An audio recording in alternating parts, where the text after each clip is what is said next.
p.m. and in the interest of keeping us on time this afternoon, let me take this opportunity to call to order the NCDEQ Secretary's Environmental Justice and Advisory Board meeting of Thursday, February 9th, 2023. I want to thank all of you for being here. It feels like a reunion, and I want to welcome everyone. Thank you for participating this afternoon.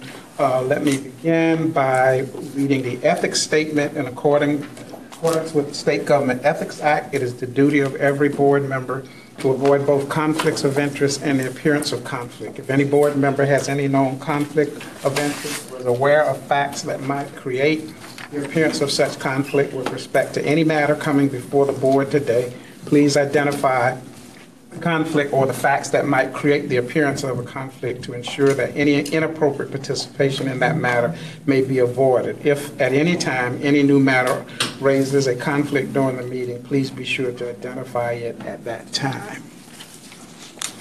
Let me also remind you that if you have not signed in, please make sure you sign the sign-in sheet at the entry. And again, thank you for being here. Welcome.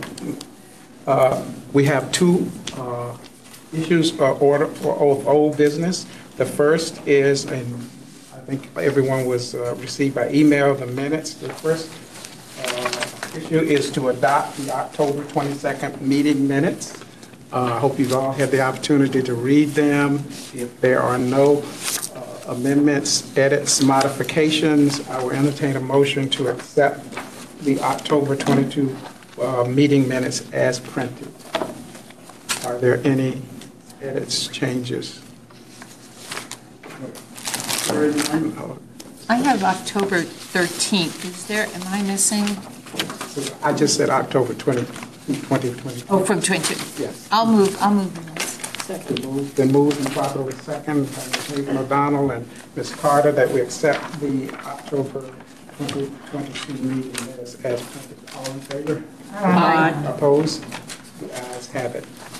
We also have before us the minutes of the November 17th, 2022 special meeting. If you didn't have an opportunity to review them via email, they are printed before you at your seats. If there are no edits, modifications, or whatever to the draft minutes from the special meeting of Thursday, November 17th, I will entertain a motion to accept as printed. Mr. Chairman, I move that we accept the November 2022 minutes. Moved by Dr. Marion Johnson Thompson that we accept. Do I have a second? Second. Seconded by Mr. Barber. All in favor, let it be known by saying Aye. opposed. The ayes have it. Welcome, Ms. Chairman. Moving now to new business, it is my pleasure to welcome Madam Secretary Elizabeth Beisler to open up our meeting. Thank you, Ms. Beisler, for being here this afternoon and sharing with us.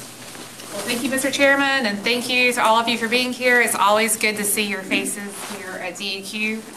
I wanted to start out just by reflecting, since we observe Black History Month in February and recognize the contributions of African Americans throughout our nation's history and here in North Carolina, I want to start by just taking a moment to recognize the significance and impact of this board. So since 2018, you've been forging a path for our agency and for our state, really shining a light on issues of concern and uplifting the voices of historically marginalized communities. And with your leadership, we're taking a hard look at the processes that brought us to where we are, and we're exploring solutions to improve the future for all North Carolinians. This is meaningful and important work, and I hope that you know how much I appreciate each and every one of your time and effort that you put into being here and being part of this this advisory board. So I did want to cover a few things today to follow up. First of all, after your special meeting on the issue of wood pellets, our staff took some time to consider your recommendations, to discuss the public comments and to evaluate the appropriate next steps. And the result was a stronger permit. It adds pollution controls and additional testing and monitoring and dust conditions, and should result in a significant improvement from the plant's current operations. DAQ also initiated additional dust inspections in response to the complaints that were shared during and after the special meeting. And members of our DEQ team also met with the company to share directly your recommendations and discuss ways for the company to address community concerns that went beyond the air quality permit itself. All that material has been shared with you and posted on our website. So I want to thank you for the time and attention that you've given this issue and for holding us accountable to our mission. We have several priority issues on the agenda today that I'm very excited about. We're starting with the statewide flood resiliency blueprint. We're looking forward to your input as we begin the process to build a decision-making tool that's going to help us address flooding across our state. So I've tasked the team with making sure that every stage of that blueprint, they can attest to this, starting with the initial stakeholder input process and engagement process, includes the meaningful involvement of all of those who are impacted by flooding in our state. And I want to make sure the perspectives of the residents of places like Lumberton and Princeville and so many other locations throughout the state and other minority communities that have suffered repeated flooding are incorporated from day one. I know I have really appreciated the chance that I've had to visit with some of these communities. We want to make sure that the stories of how flooding has impacted their lives personally is embedded in this process. This project will only be a success if it accurately represents how our most vulnerable residents are impacted by flood mitigation decisions. So we look forward to discussion from our partners and presenters on that topic today. Later this month, we'll also be starting to take applications on the next round of water infrastructure funding. We are very proud of how much funding has come to this agency, and we're really looking at the ways that we spend it and making sure that all communities in North Carolina benefit from that funding. Today, Shadi Escoff will be giving us additional details on the lead service line replacement funding, which is going to be, as I mentioned, coming online here later this year. This is a priority issue, and it's an important opportunity to be able to replace all the lead service lines, all of the lead service lines in our state, which is going to result in significant improvement in public health for all of those who are currently drinking water running through the old lead pipes. Today, we'll also be continuing a really important conversation that we began last year on economic development and environmental justice. Last year, you heard from both Secretary Michelle Sanders of the Department of Commerce and Chris Chung of the Economic Development Partnership. We have continued here at DEQ to have engagement and dialogue with both of them and their teams, and have had a very fantastic working relationship and working with them to see how we can incorporate environmental justice considerations earlier in the economic development process. You may remember that we created a new position, which David Lambert is in, who you'll hear from later, called the Project Liaison. He is here to help coordinate. It started because we need to help coordinate these large projects that have complex permitting needs. And that helps us make sure that we're bringing a coordinated internal response, and also that there's an external single point of contact. But also importantly, he serves as a liaison between EDP&C, Commerce, and the department. And he has been instrumental in helping us think about proactive issues. And I know that a message that David has often delivered is that earlier engagement is better. And that is one I personally have heard him deliver. And it's one that I know everybody benefits when we start those conversations at the front end of the process, and we don't wait until we're in a permitting hearing to have those important conversations with communities. So we know that much of the process for economic development begins at the local level, which is why I'm excited today that David is here along with 3 county economic developers to help us understand their processes. So this is a chance for them to hear from you and to share their questions about how to incorporate environmental justice into their processes that they use at the county level. I hope that this will be an open dialogue and an opportunity to continue to move this conversation forward for the benefit of everyone, because addressing environmental justice is certainly a priority for the administration. Governor Cooper's policy team is also here to give you an update on the administration's progress on the environmental justice measures under EO 246. So Peter, we're glad to have you here today, including the stakeholder process and the training that's been ongoing for cabinet agencies.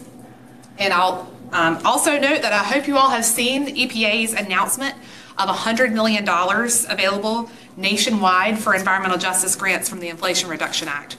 $30 million is going to go directly to community organizations. Another $20 million is designated for state governments working with community partners, and $20 million is designated for local governments with community partners. So I hope you are encouraging your networks to apply and thinking of great projects because, and I know that we're evaluating a lot of grant opportunities here as well because we don't want to leave any funds on the table. We want to make sure that North Carolina residents and communities across the state are benefiting from as many of those dollars as possible. So Chairman Johnson, I know we have a full agenda, so I'll turn it back over to you. Madam Secretary, thank you so much for that overview. We appreciate you being here today. Let us move now to the first item on our agenda, the Flood Resiliency Blueprint. We're going to be hearing from DEQ, AECOM, and then we're going to also hear from perspective from community members as well. Christian, thank you so much. Thank you, Chair Johnson. Good afternoon, Chair Dr. Johnson, members of the board, others in the room and online. Thank you for the invitation. Thank you for having me. My name is Elizabeth Christensen. I'm the project lead for the Flood Resiliency Blueprint and also the policy advisor for Department of Environmental Quality. I have here with me, I'm joined by the Division of Mitigation Services Director, Mark Rechtenwald, the Blueprint Project Manager, Michelle Faree, as well as our vendor team, part of our vendor team, the project manager, Andy Hadsfeld, and our stakeholder engagement lead, Hope Morgan, with AECOM. This is our first public meeting on the Flood Resiliency Blueprint. Excuse me, please. I'm hard of hearing. Do you mind to speak while I didn't know? Thank you so Sorry much. about that, yeah. It's not plugged in. I'll try to speak up. This is our first public meeting on the Flood Resiliency Blueprint, and we understand how critical it is to incorporate historically marginalized groups, tribes, and with an environmental justice lens throughout a process, not just at the beginning and not just at the end. So I'm here specifically to give a brief overview of what the blueprint is, our draft stakeholder engagement plan, and to get your feedback now and invite participation in the future in that stakeholder engagement process. Just as some background, the Division of Mitigation Services was allocated $20 million from the General Assembly in 2021 to develop this flood resiliency. So the purpose of this blueprint is to reduce flooding across all of North Carolina from the mountains to the coast, to reduce the impact from flooding and increase resiliency so that people can stay home, businesses can stay open, critical infrastructure remains functioning, and the highways stay open, or can quickly reopen after there's a flood. And so the department's vision for what this flood resiliency blueprint is, as informed by the General Assembly's direction, is to develop an online decision support tool that pulls information from every basin in North Carolina and specific to each basin in North Carolina, and allows end users from state agencies to local to regional government planners help prioritize flood resilience strategies and track progress over time. And so the task at hand right now is how do we build this tool? How do we make decisions to fund flood mitigation strategies based on the best data and models we have right now? And also, how do we ensure that we're making a plan holistically at the basin level to prioritize additional data and modeling for the future and in the long term? So right now, we've contracted with AECOM to assess gaps and initiate stakeholder engagement in this process. And all of what we want this tool to be is dependent on the data and models we have. And so ideally, we want this tool to visualize flood risk. We want to understand the range of the impacts a range of mitigation strategies can have on the basin, from nature-based solutions to structural solutions. We want to understand the costs and the benefits of the suite of mitigation options across a basin. And so that begs the question, well, the costs and benefits to who? And so that's the importance of the stakeholder process, is ensuring that we're focused and targeting historically marginalized communities, ensuring that we have nonprofits, communities, and an environmental justice lens incorporated into all of our stakeholder processes. And so I'm personally looking forward to hearing directly from the Inclusive Disaster Recovery Network, from the MDC Rural Forward, and from the board today, and I hope in the future, to hear more about your input into this process. And so with that, just to give a brief overview of our three arms, this is our draft strategy. Our three arms of the stakeholder engagement is first advisory groups, and I'll turn it over to Hope to speak more to that. That's the highest time commitment. The second is community-centered, and that's where our core teams are going to communities to listen, to ask questions, to see for ourselves, and make sure we understand from the ground, from communities, from local leaders, what's happened. And then also our third arm is to make sure we're focused on the end user. So we make sure we don't build something that's not going to be usable. Make sure from an IT perspective, a legal perspective, and a governance perspective that local floodplain managers can use this tool. And so with that, I'd like to turn it over and invite Hope Morgan to speak more about the technical. Good afternoon, Chair and Board. Thank you for allowing us to come talk to you about all of this today. One thing that's very important to us is many plans have been done in the state, but environmental justice was often not considered in those plans as they have been made in the past. So with the availability of data and information on socially vulnerable locations and historically marginalized, we have the ability to add that information to the research that we're doing. So there's two pieces of this, the statewide coordination and the basin level coordination. First, we're focusing on those participation from marginalized groups, experts, and we are coordinating those groups across the board with federal, state, local, any environmental groups, nonprofits, other organizations that have done this vast amount of work for flooding throughout the state as part of this conversation. We do have the ability to use the climate and economic justice screening tool provided by the federal government, as well as DEQ's community mapping system, to get an understanding of what the impacts are to those marginalized locations. And we want to focus on the impacts from those areas. We want to talk to people that have been flooded and that understand what that flooding has done to their area and their ability to recover. So from a basin consideration, we want to make sure that we are talking specifically to people in locations within that basin, because not everywhere floods the same. We want to make sure that we have an understanding of coastal to mountains, of what flooding is going to mean to their area and how they can be more resilient. And we want to make sure that we're looking at those historical communities that may not have been talked to in the past, and include volunteer organizations that have spent time on the ground responding to these events. So these are the nonprofits that we want to make sure included in those conversations. And we want to focus on the impacts from specific projects, either that have been done or have been proposed, that let us understand. So we're taking all of that information and coordinating that all together. This is the layout of our team. So the core team is DEQ. Everything feeds back through that group and up to a principal advisory council, as well as an executive leadership group. Those are the teams that are making final decisions. Here we have the technical advisory groups and the sub-tags that have the ability to provide information. I'll go into more of that in just a second. We also have the legislative groups that we know we have reporting responsibilities to. Large partner engagement would be things like large-scale state agencies that have a vast number of people that need information as pertaining to this. And then the last would be that public community interaction that we want to bring that information into. We do have a draft decision-making plan that has been put out and an engagement plan. Those are being reviewed and brought back to the group. So this is the larger scale structure. Of course, we have the leadership, executive leadership role, the core, and the principal advisory group. The principal advisory group really is focused on policy and impacts to different areas. So there's a larger scale informed group that will need to know what Blueprint is going to bring to them and what they can bring to Blueprint. The tags across the bottom, we have governance and partnership and funding. Those are considered under government. We have hazard identification. That is really where it floods and when. The vulnerability risk impact is what the impacts are to those areas. Resiliency and mitigation is how we mitigate those different actions. And tool development, which is we are producing a decision online tool that will help provide information to fill out grants and provide information for people to get all of that data and really make some answers off of that. The Neuse Regional Board is built for just the Neuse River. That is the pilot basin area that is a part of this initial phase of this project. They are the feedback loop. They're the ones where we're taking the information from the tags, providing that to this regional board, and then having them provide information back to us so we can make sure we're fixing any gaps or holes that we may have in the system.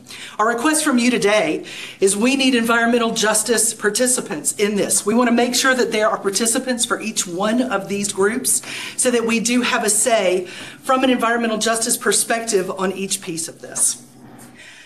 You are going to have these slides. I'm not going to read them to you, but I do want to run through a brief overview, and you will have this as a reference to go back to. So the governance is looking for those marginalized communities and how government impacts are going to be needed. This will also contain policy development at a local level as well as the impacts. Partnership and funding is who are our partners? Who are the people that are already doing this work so we can make sure we're not duplicating effort? And then how do we get funding? The next one is hazard identification. This is really the scientific, where is it going to flood? There is a vast amount of information in the state. We are very blessed to have that, but we want to make sure that we're taking that probability and turning it into what do we understand really happens. And then the vulnerability risk impact is when those floods do occur, which we cannot stop. What are they going to impact and what are the risks to those areas? The next one is the resiliency mitigation reduction, where how do we make sure we can mitigate these actions and we can recover as quickly as possible and get ourselves back to at least where we were before, if not better. And then the last is the tool development and acceptance, where you will have a tool. We will put that in the end user's hands to make sure that they can use this information in a viable way so that they have input in this. The Neuse River Advisory Group, of course, is that localized understanding of what the impacts will be. They will be our example for every other basin that we do moving forward through the other phases of this project. So, our request to you is, who do we need to be involved in this process? We need you as experts in environmental justice to help us fill out these slots within these groups. The level of effort for this is there is a planned set of 4 meetings for each of the technical advisory groups. 3 of them will be held before July. The last one will be in October to review what has been done, and there will be a closeout. And then, of course, the documentation review and preparation should anything be needed. And with that, we have a set of questions. Do you want to go over those? And I guess I'll just add too that on the technical advisory groups, they're formed of federal, state, potentially tribal, local municipality representatives as well. So we're trying to get just a diversity of thought on each of those technical advisory groups, and this is just one arm of our engagement. And so the questions we are posing to you today, and you don't have to answer specifically today, but our questions to you are there specific people or groups of people that you would recommend to serve as a principal advisor or on the technical advisory group? Second is for public engagement, for public questions and answers, for getting out into the community. Are there specific places you would ask us to prioritize? And third, is there any additional feedback you have to us to make sure we understand how we can make sure we're prioritizing historically marginalized communities just in this entire process?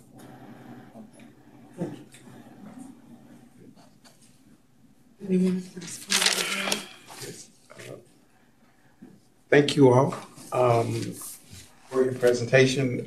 Do we have questions from the board for? I don't have a specific question at this time, but I'd like to respond in general to the questions.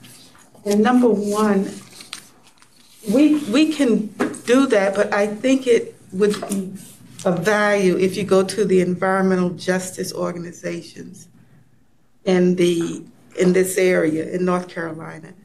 It may even be of value to have a meeting with them, because as you begin to plan, you are focusing on the community. You want the community to be involved in the planning. So that's the first thing I would say about that.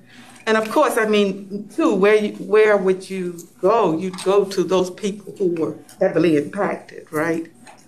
So anyway, I'll stop and let somebody else talk, but I want to give that. Why the Neuse River Basin first? And I'm being very, very parochial because I live in the Cape Fear River Basin and had to go through a number of flooding incidents. So just can you explain to us why you decided to start with the Neuse River? Yeah, I might ask Mark. You were part of the RFI, that's the request for information in 2021 when we were going through this. I know Neuse has a lot of data, but could you speak to Yeah, sure. Neuse was picked? Yeah, there are several reasons. One is there's a lot of data already. There are groups are already working on the issue. Another is we have a pilot natural infrastructure flood mitigation project going on in Goldsboro. That's going to feed a lot of information that will work the blueprint up and down as far as the model goes. So here's my concern. Generally speaking, Goldsboro while, certainly has its issues, the southeastern North Carolina with hurricane season tends to be battered and bruised almost every summer. And that would be the Cape Fear River Basin. Yeah. And so what may work, you're saying you're going to use this as a model. I'm just listening to what you said, I wrote it down. What works there may not necessarily be appropriate because we get flooded several times on initial impact, downstream a couple of times. And so that's a concern that, if this is to become the model, that number one, are we getting a really accurate bang for our bucks, so to speak, on this one? To look at your questions, there are people to recommend to serve as advisors, long-term recovery groups and VOADs, where if they didn't have one, they got one during whatever incident they went through. And they are made up of the churches and the nonprofits and all those other folks. So wherever those are, even if they don't exist now, right after recovery, they have band together, and it may have been an informal banding together. I need some barrels of cleaning supplies, and you got toilet paper, whatever it is. They know as our Madam Vice Chair said, they know who they are. They know how to reach out and get in touch with those folks again. So, and so that's my additional feedback on number 3 is, how do you have for us to ensure we understand how flooding and methods for prioritizing? Well, again, I'm being a little selfish because I'm thinking of all of the communities in southeastern North Carolina who were impacted by the initial flood, then by the breach of Sutton Lake, which at the time was coal ash, and then got the flooding when the breaches happened in the CAFOs up in Sampson County. They got flooded, and then we got flooded again. And so it's like I'm not sure you're going to get that kind of impact from the area, the basin you're studying. Not to diminish anything to my brothers and sisters in the Neuse River. So can I throw a clarification? The modeling that we're using in the Neuse River will not be the same across the board. The model is how we work together. That's the part but see, even that, we're a big state. Yeah. Okay. And there are little idiosyncrasies in each of these different areas. Absolutely. So. And that's the focus on the basin. So as we do each basin plan, we will go back and reach out to those groups to make sure that we are coordinating in a way that is feasible for that basin's work. And again, for me, and I'm a native New Yorker originally, but I've lived here now 19 years, so I've been through a couple of storms.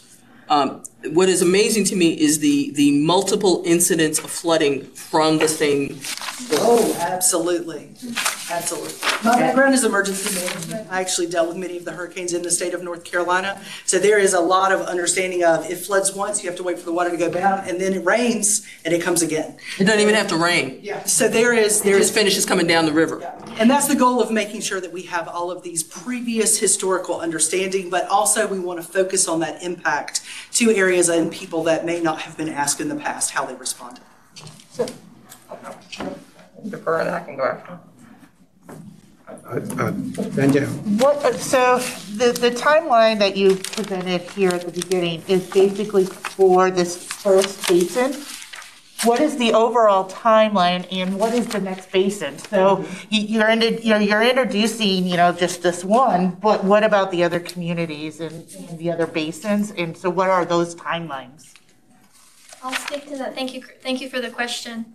So in this year, 2023, our intent is to statewide have stakeholder engagement and build a decision support tool for the Neuse.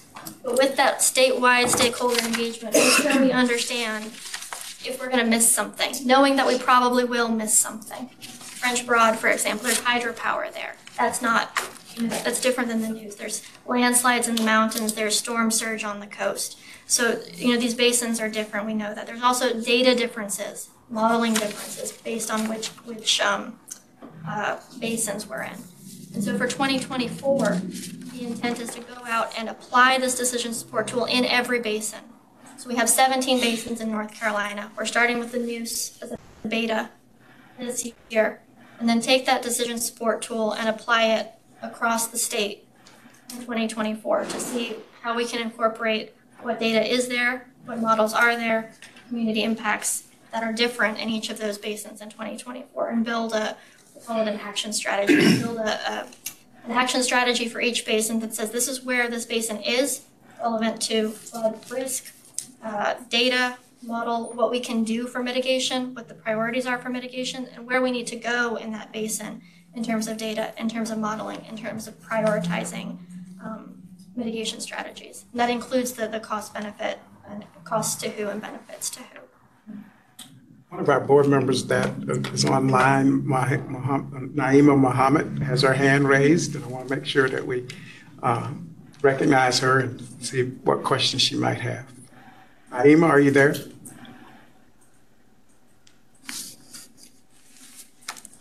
Yes, I am. Good afternoon, everybody. Good afternoon. I'm sorry. I was raising my hand as Veronica was talking, and I just wanted to say I was in agreement with Veronica and remembering Hurricane Florence and all that happened during Hurricane Florence, which hit southeast North Carolina. And I was a part of a coalition that provided a lot of resources to people in those areas that couldn't get anything otherwise.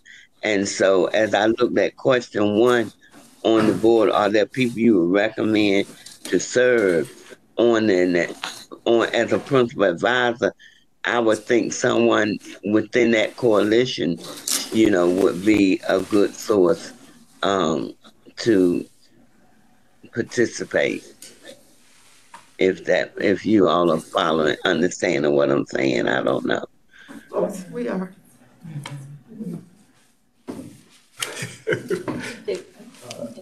Ms. Whittington, Ms. White Williamson, and then Mr. Barber, and then we're going to have to move on. Thank you, Chair. Yeah, and I'm sorry. The name of the coalition was the Just Florence Recovery Coalition.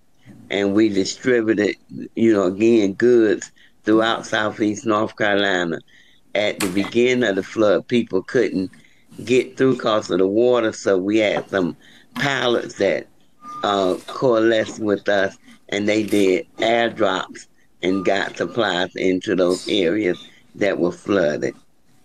And throughout a long period of time, we had a warehouse set up in Raleigh where we housed all donations and got those supplies out to people living in those flooded areas because they weren't getting the help that they needed.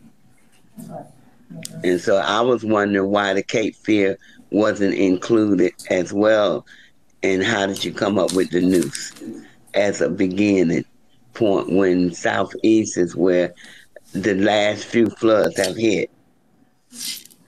And if I can piggyback, Naima, it wasn't just that Florence had hit. We have and still have people recovering from Matthew. Right, yeah. They got hit with, I said the last few floods. and then they got hit with Dorian, and then they got hit with Isaias. Yeah. Still people trying to recover from Matthew today. Yeah. That's why I said the last few floods have happened in southeastern North Carolina. And and so even though we were there to help, people are still recovering and have not been able to get the kind of help that they need. So clearly this is an issue that we need to address. So we're going to put it in a parking lot for a minute, and hopefully the parking lot doesn't flood. You better not put it in the southeast then. In our basin.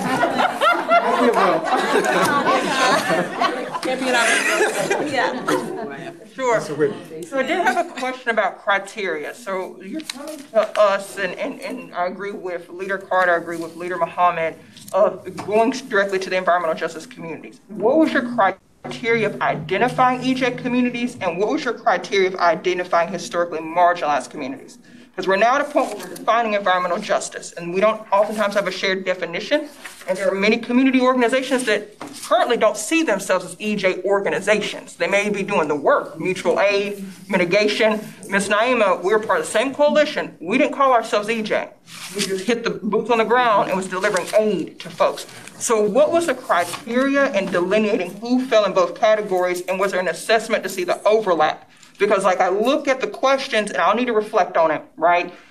just to give specific feedback I agree again, Leader Carter, go to the community. But I look at, there were historical urban renewal plans, right? There was an outgrowth from Jim Crow.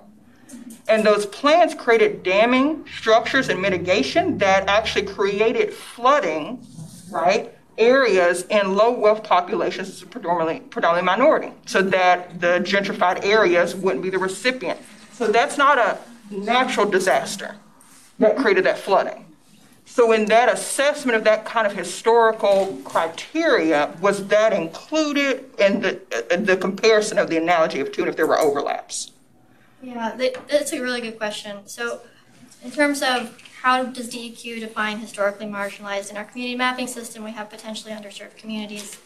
The White House's Council on Environmental Quality has the CGEST tool, I forget the Climate and Economic Justice Screening Tool. But to your point about how do we identify impacts, and to your point that not everybody sees themselves as an environmental justice community, tribes don't always consider themselves environmental justice communities. That's part of the development of this tool, is to identify what metrics should decision makers have in front of them for thinking about the impacts of flooding to the community writ large. Should it look at demographic information? Should it look at specific areas of cities? Should it look at specific regions? What should those metrics be? It's an open question. Okay. Mike Williamson. Just one quick question. Since you're starting work in the Neuse River Basin, have you identified EJ communities in the basin yet? Not specific. We've done some research. We've done some work to look at what could be there, but we haven't reached out to anybody or specifically these are the people or groups we would absolutely have. This is the initial question. Yeah. Wow. Thank you, Mr. Chair. I just have a series of rapid fire, very quick, if you indulge me. Quick question. On slide 6, we mentioned the strategies for the focused participation from those historically marginalized groups.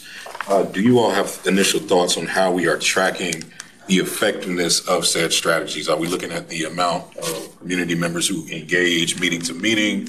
Is there any metric that we're utilizing?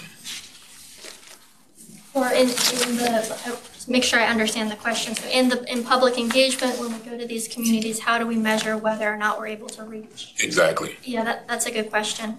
So in terms of, in the Office of Public Affairs here, we have, I don't know if we call it a protocol or standard operating procedures for making sure that we identify sensitive receptors in areas. So this is also part of the community mapping system. Sensitive receptors can include churches and hospitals. And so instead of only having, for example, a public notice online, we can send out mailers. We can look at limited English proficiency and see if there needs to be translation services. And so that's on the outreach side. It's not on the measurement side. And so how do you measure whether people received the information and came or did not come? I'd welcome any thoughts you have on that. Yeah, and I know it's very much a conversation that needs to be built as it's being had, but I think putting some thought there so that we can make sure that the strategies are actually meeting their intended purpose, and if not, we can course correct, would be really important to getting that end goal of engagement. And then really quickly, do we have a member from ACOM who actually worked directly on the community engagement strategies here present in this meeting? The community engagement strategies for the communities? For which? For the statewide consideration for those marginalized communities, or did I mishear you? No, yes, this team put together the stakeholder engagement plan for that work. Question is, are you all able to share information on the compensation for that contract for that team? Compensation. They were contracted to do that work, correct? Yes, Division of Mitigation Services contracted AECOM as the vendor. Mark, are we allowed to share how much we paid AECOM? I think I'll honestly have to get back to you. Okay. We'll have to check. Okay. And what I'm getting at there is knowing that there was compensation for that work, and as we are recognizing a very specific gap that you all are asking us to help fill from EJ communities, wondering if there is room to actually think about and consider compensation, the compensated work for those community members. So it's not just extractive, but we are actually working in deep collaboration with those folks as we're pulling this together. So. Mr. Chair, I just want to say, I was just going in, I wasn't familiar when my colleague there, Mr. Barber, went back and talked about the Federal Climate and Economic Justice Screening Tool. I wasn't sure how they were tracking it. And I was just checking because an EJ community that is near and dear to my heart in Nevaeh, North Carolina, is in my zip code.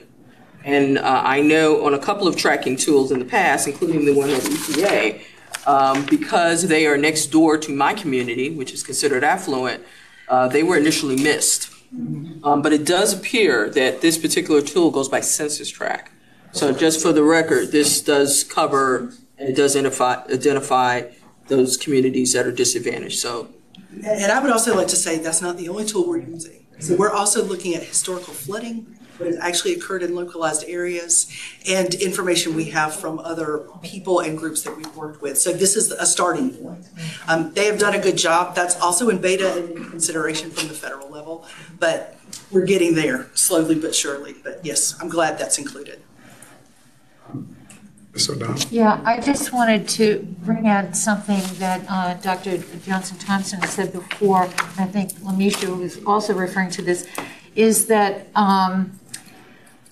that in addition to identified community volunteers, that we tap into the network of community activists and folks who have been stakeholders in other community engagement processes, because they are usually the folks who know who can get the job done and what kinds of questions and resources there are in a local community. So knowing that that's a goal, my question is, and because it's going to be different throughout the state, what would be the process by which, or the template by which you would get that information on who those people are?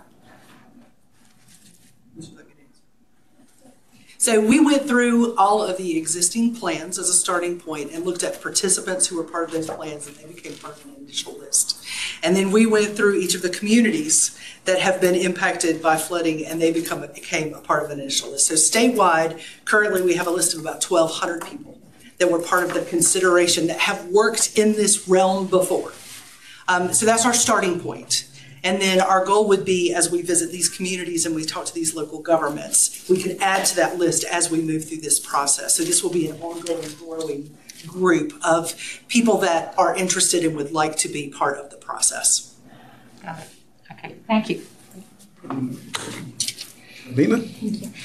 Yes, thank you for the presentation. I just wanted to remind us, last time we had the farm working community come and they shared their experiences with us, and some of that was about their experience with flooding. So I would just like to remind us of that and be thinking about how we can also include them, the farmers and then the farm workers, so that way they can be more resilient as they move forward. And thank you for saying that, because it's not just farm workers. We have, I'll call them shadow or hidden communities, folks in the southeastern North Carolina, who I had to reach out to the FEMA teams and ensure that they had someone who was fluent in Spanish that could help them go through that process as well. So, and one additional constituency that I'm curious if you all have thought about are our state Waterkeeper Network, if there have been thoughts of engaging them early on. And I'm looking at a head nod, so I think that's okay, great. Just wanted to flag that. Waterkeeper and, of course, the River Keepers. Mm-hmm. Yeah. Most of them were part of the some of the other resiliency plans that have happened throughout the state. Unincorporated areas. There's a few that aren't on the map, and they won't be. That one's difficult, and we definitely need to reach out to them, and I would love some feedback. But what we're looking at is actual flooding locations and going to those. The hardest part is finding officials. You won't find officials in the unincorporated areas. What you will find are those leaders, those local leaders that are part of the VOADs and the long-term recovery groups, because they had no one else to turn to. And North Carolina Emergency Management is part of this process, and they have a great VOAD. I actually started the one in Brunswick County with a Methodist minister and a Baptist minister. When two ministers walk into a room and tell you they have a mission from God, you have no choice.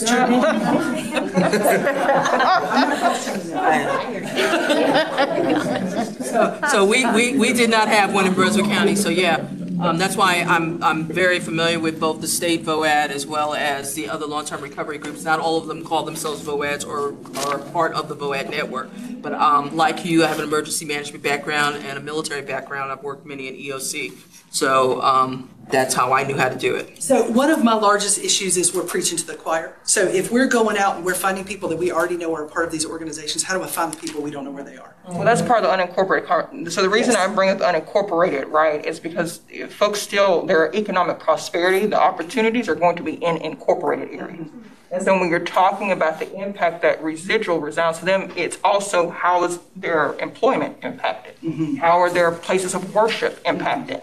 And so that strategy around where do folks live, again, to your point, you can't cover unincorporated in the technical legal sense of the flood areas, but you can cover where their places of employment are. And then they go back and live, and you'll miss those folks because they don't live in proximity.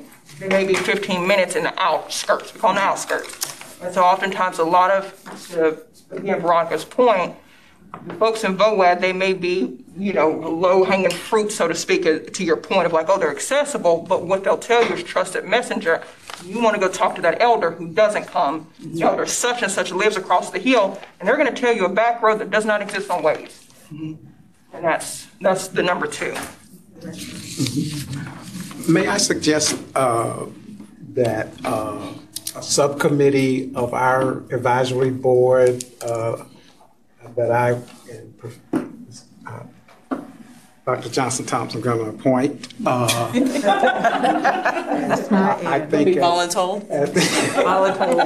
a subcommittee to be the go-to people on our committee to help you out, because clearly this is an important issue, and I would say Professor Whittington, Mr. Barber, Ms. Carter, and Ms. Naima Muhammad as a subcommittee, I think, of our committee that can be advisory to you all. I mean, this is such a rich and important issue. We're not going to solve it all today, but I think that they're clearly the smartest minds around the table. Sir, I would add Ms. White Williamson because I wouldn't want her to be left out. We got her on overtime on something else. Thank you, Sharon Johnson. She knows exactly why she's not. Trust me, this is the best strategy if we want to stay alive. And White Williamson is part of the conversation. Other issues, were there other presentations from this group? No, this is it. This is it? And I think there's the community presentation. There's a community presentation. Yeah, that's what I'm saying.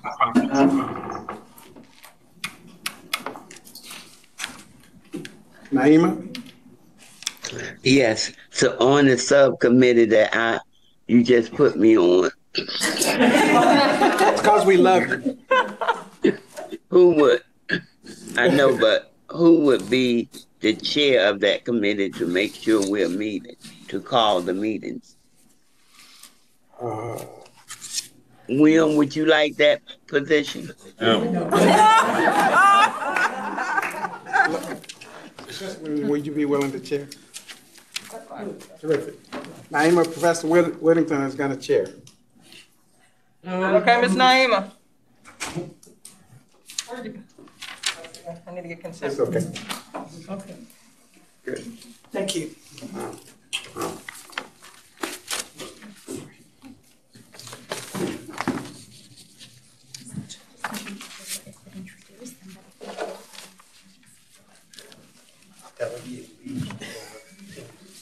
Yeah. Have these community.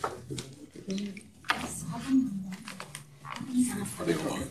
The community voices. Yeah, that's what I was. Well,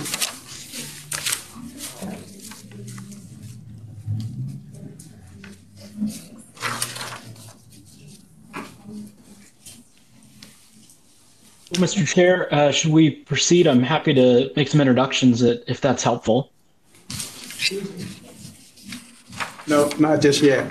We're trying to figure out. Elizabeth, go ahead. And so for our community representatives on the flood resiliency blueprint, we're inviting Carol Caldwell and Keith Graham.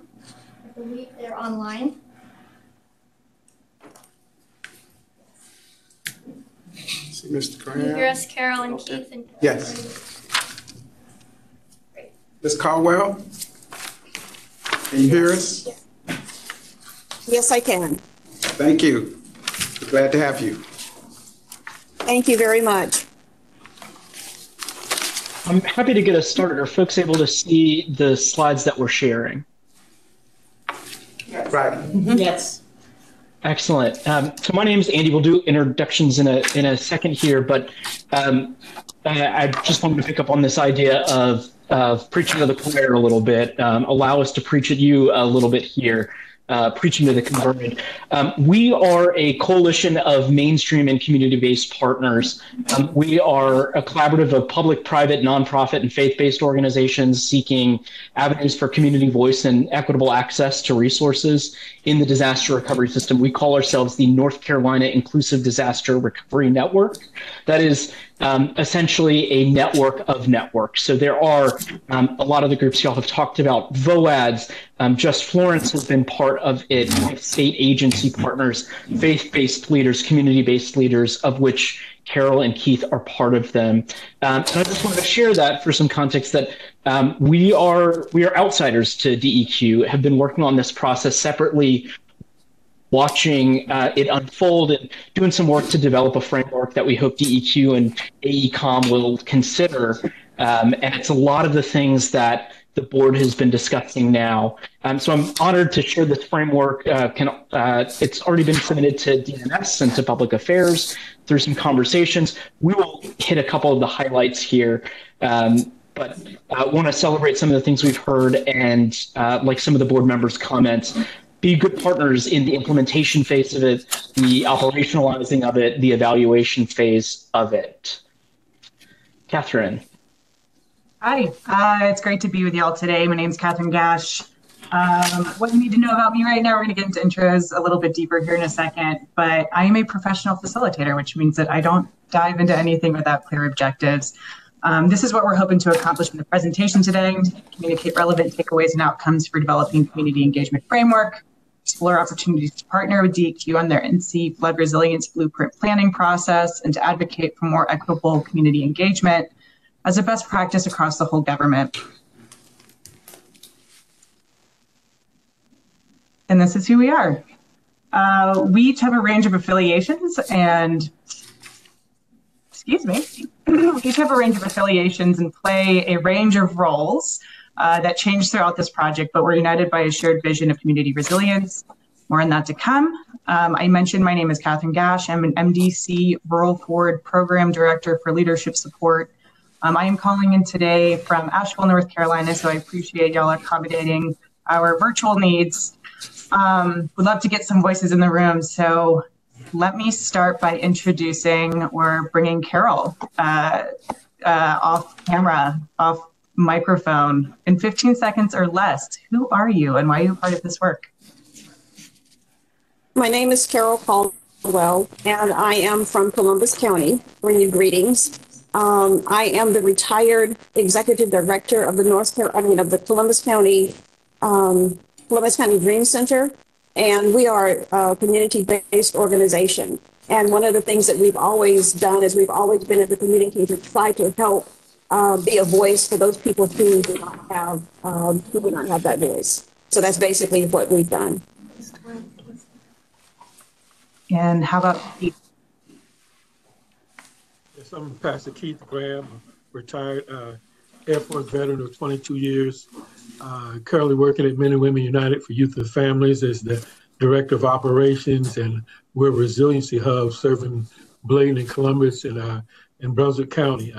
Here, we are I'm a community organizer, served as lead of civic and environmental justice for the organization.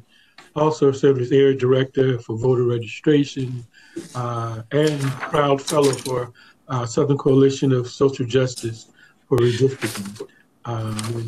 Like Veronica, I was one to help launch the Bladen County long-term recovery group for Bladen County. Let's do Michelle and then back to my colleague Andy. Good afternoon, everyone. Michelle Lovejoy with the Climate Resilient Coast and Watersheds team at Environmental Defense Fund. We focus primarily in North Carolina on natural infrastructure and nature-based solutions as a flood mitigation tool in inland flooding. And as our work grew, we realized we needed help understanding how to have conversations with communities about resilience when they're in a constant state of recovery. And that brought us to joining the Insider Network. And it's been over a year's process now of listening and learning. And I'm really excited about the information they can present to you today. And I'm Andy Schunig. My role is also as a facilitator and chiefly the facilitator for the North Carolina Inclusive Disaster Recovery Network. So sometimes I get to represent the network, but I'm certainly not representative of the network. And that's why we've got partners on this call like Carol and Pastor Keith and Michelle and Catherine. And I know there's some folks in the room who have been on our monthly calls before who make up this network. Just to note that Carol and Keith are representing a larger group of community leaders who formed the Insider research team for this project. It was important for us to practice what we preach, that we were developing a team that was representative of impacted communities. We considered race, gender, ethnicity, age, geography, and experience as part of this process. And I've already told you a little bit about the Insider Network, but just to be clear, a lot of what we're trying to do around strategy is share information, work on program and policy development just like this. A little bit of advocacy work, very little, but sometimes we do see some opportunities for administrative or legislative advocacy, and then capacity building.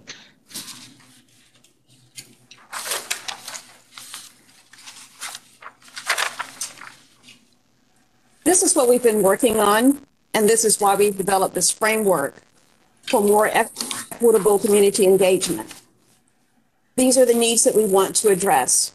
Number one, disasters. We know that disasters do discriminate, that flooding does not impact all people equally because of public policies that have affected the lives of people, especially those in the Black, Indigenous, and Latino communities. So one of the questions we're asking is, what practices will we ensure that the people in the communities most impacted by flooding have the power and the resources to adapt to increasing climate risk and uncertainty? Our second point that we want to address is that racial and economic disparities are as obvious in outcome as they are in engagement and planning processes. So the question we ask here is, what support do government officials and community advocates need each need to collaborate on this shared vision of a more resilient community?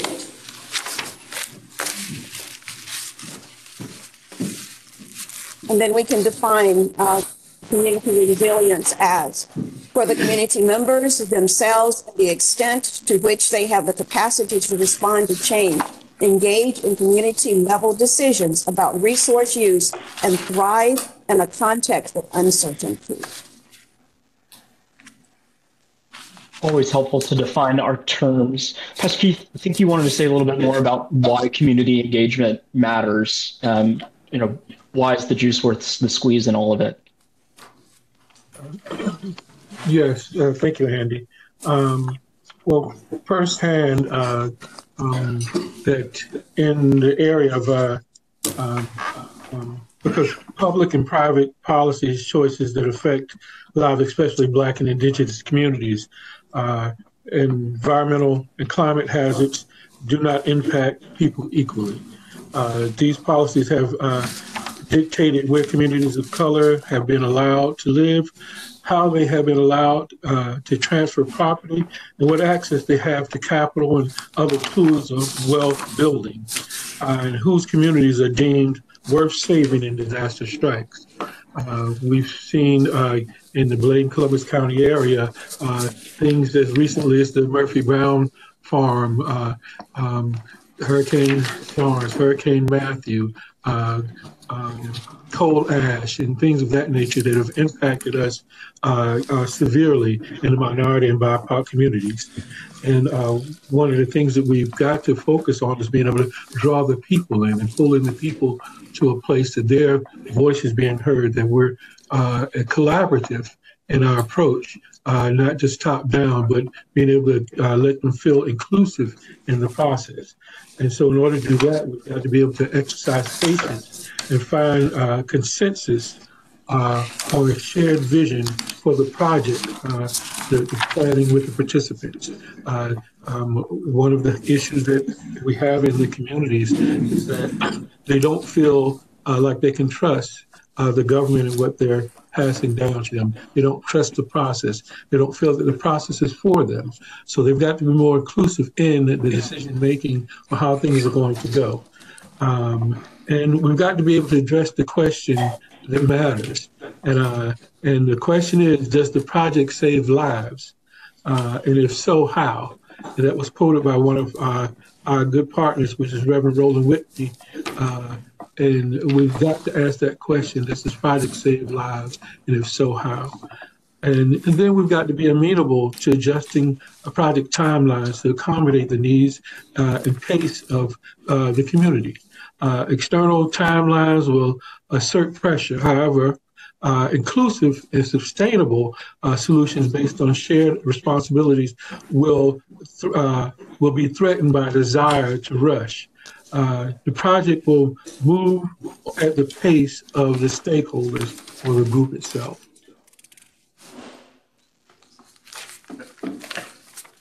Catherine, can you explain a little bit about the process of how we started developing some of these?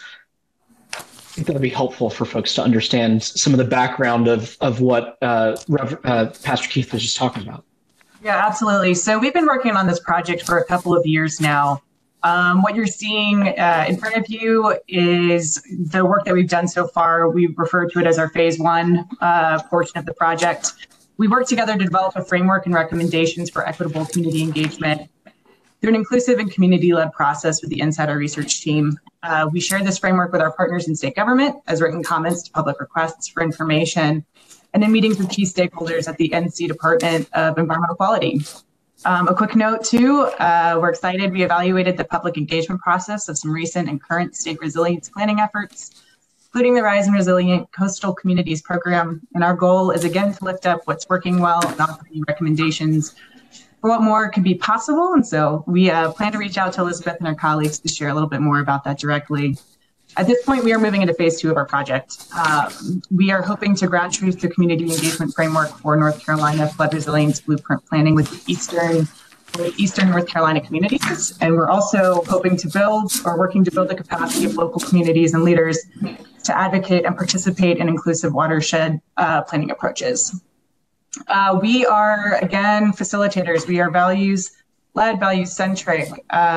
Everything that we did was really through this lens of participatory processes and inclusion. One example that I'd love to lift up, because I heard y'all talking about it before we started speaking, was recognizing that this research team was the experts. They are the experts. They are consultants for us and offering their wisdom to this process. And so we made sure that all research team members were compensated for their time. And you'll see in our recommendations that that is something that we strongly encourage and recommend for future processes such as this. Michelle.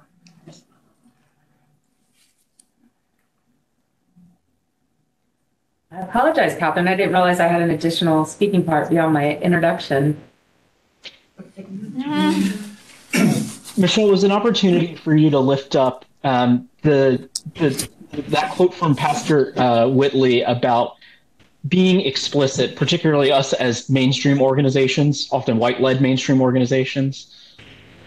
Yeah, we got to the end of the comments document that the team had put together and submitted it, and it came back to the group, and we were reading it, and all of a sudden we realized the community groups had, leaders had been talking about systemic racism, but we hadn't actually pointed to it in the report.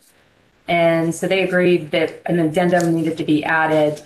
And that was Reverend Roland Whitley. It was a great conversation I had with him one-on-one and then at that meeting as well. And he was like, if you don't state it explicitly, then it just gets ignored. If you don't write it, how will they know? So that's what these comments touch on, and that it's really important to talk about historic racism as we move through this process and try to correct the wrongs that some parts of our communities have inflicted upon other parts of the communities as we move into a more resilient North Carolina. I am sorry, but in the interest of keeping us on schedule, we're going to have to cut this session off. Fortunately, you all have given us recommendations and the like, and we appreciate all of that. And if it's okay with you all, if we have questions about your recommendations or other issues, if we can get back to you, we would be most grateful for that opportunity. And we thank you for your input this afternoon. I'm sorry that there was so much excitement and interest in this session, but in the interest and out of respect for the other people that have to speak this afternoon, we're going to have to cut this session short. Again, we thank you for your input and feedback this afternoon. Thank you. Mr. Chairman. Okay. Next up, we have a panel discussion of local economic developers. To continue our conversation, as you recall, last summer we talked about issues with about environmental justice issues and local economic development recruitment. We have DEQ's project liaison, David Lambert, who will be facilitating a discussion with Wake, Buncombe, and Richmond County representatives. Mr. Lambert, thank you so much for being here. Thank you much. I welcome Mr. Love to come join me.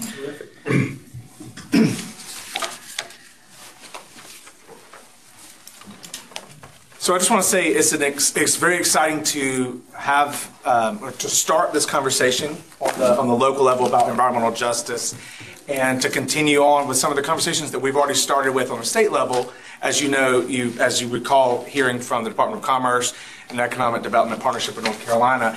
And when we talk about environmental justice, several different things can pop in someone's mind. What does it mean? What does it go? And so this is a really great opportunity to look at that from a local level and a state level, and to understand where we are. Because the truth is that we are a very large, diverse state, and that each different community has different needs and different histories and different priorities and understandings of how to engage that community. And so we can have these conversations with a lot of our friends at the local level, because we all know that all communities need engagement. Every sector of the community needs to be a part of the conversations that we're having in economic development.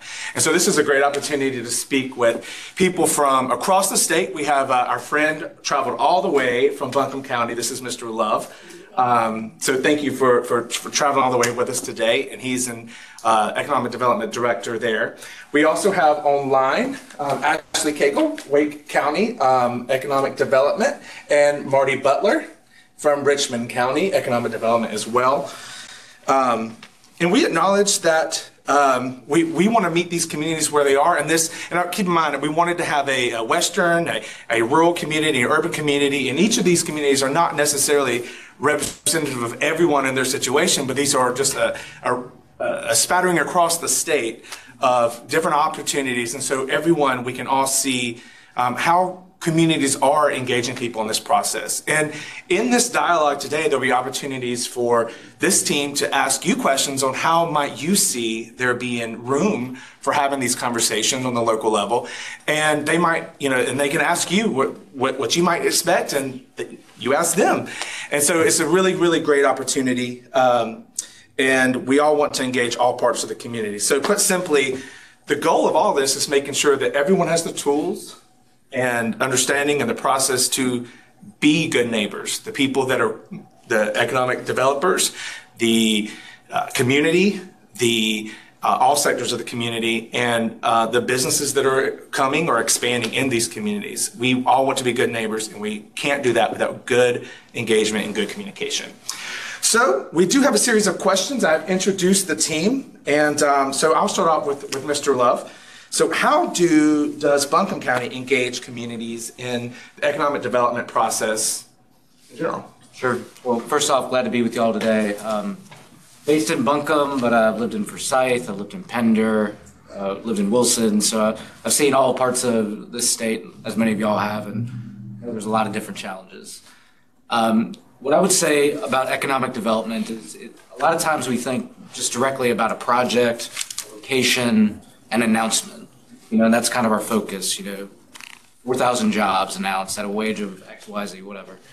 What I would say is engagement starts way before that.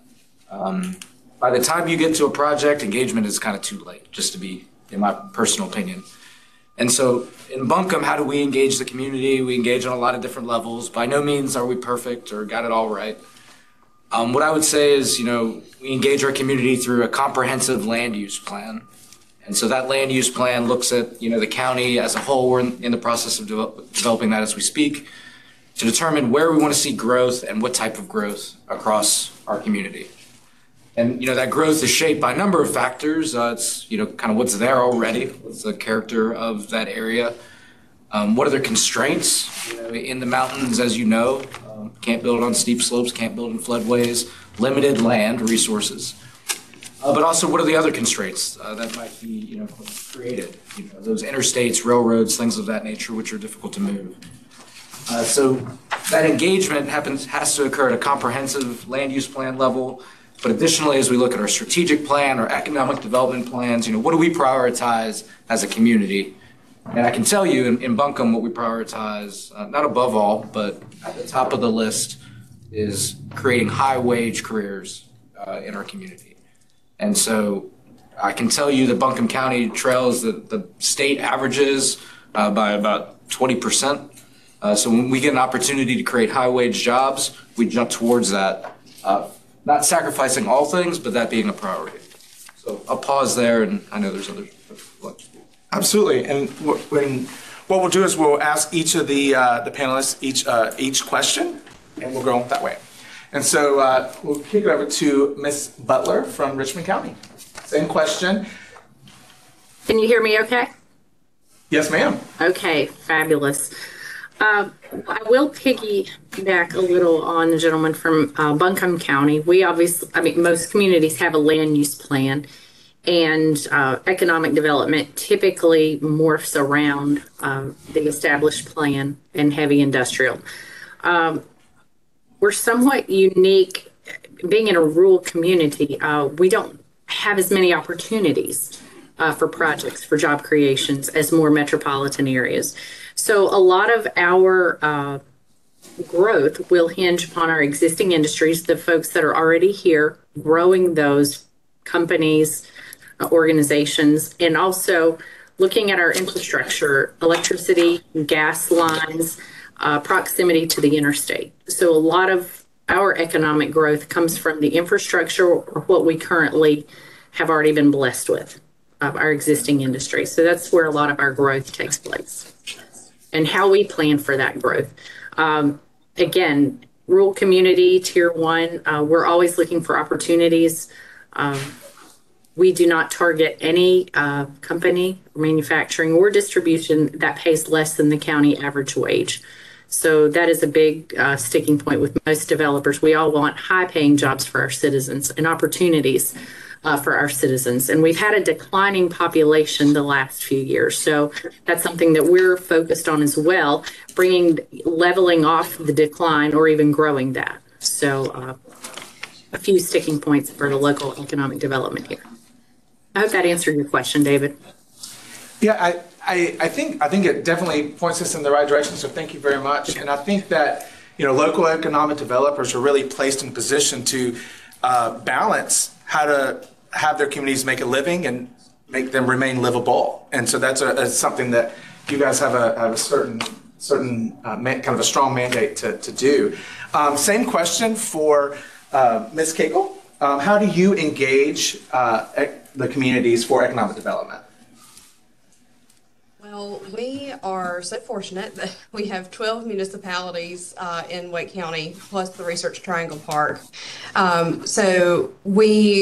Our goal is to always meet our communities where they are, even though we are all within Wake County. All of these municipalities are different. They have different economic development goals. They have different products that is available and resources. So we get very involved with all of our municipalities on so many layers of economic development. First and foremost is project management and bringing in new business and then helping to expand business, as Marty mentioned. But we also work really closely with our municipalities on site development, site identification.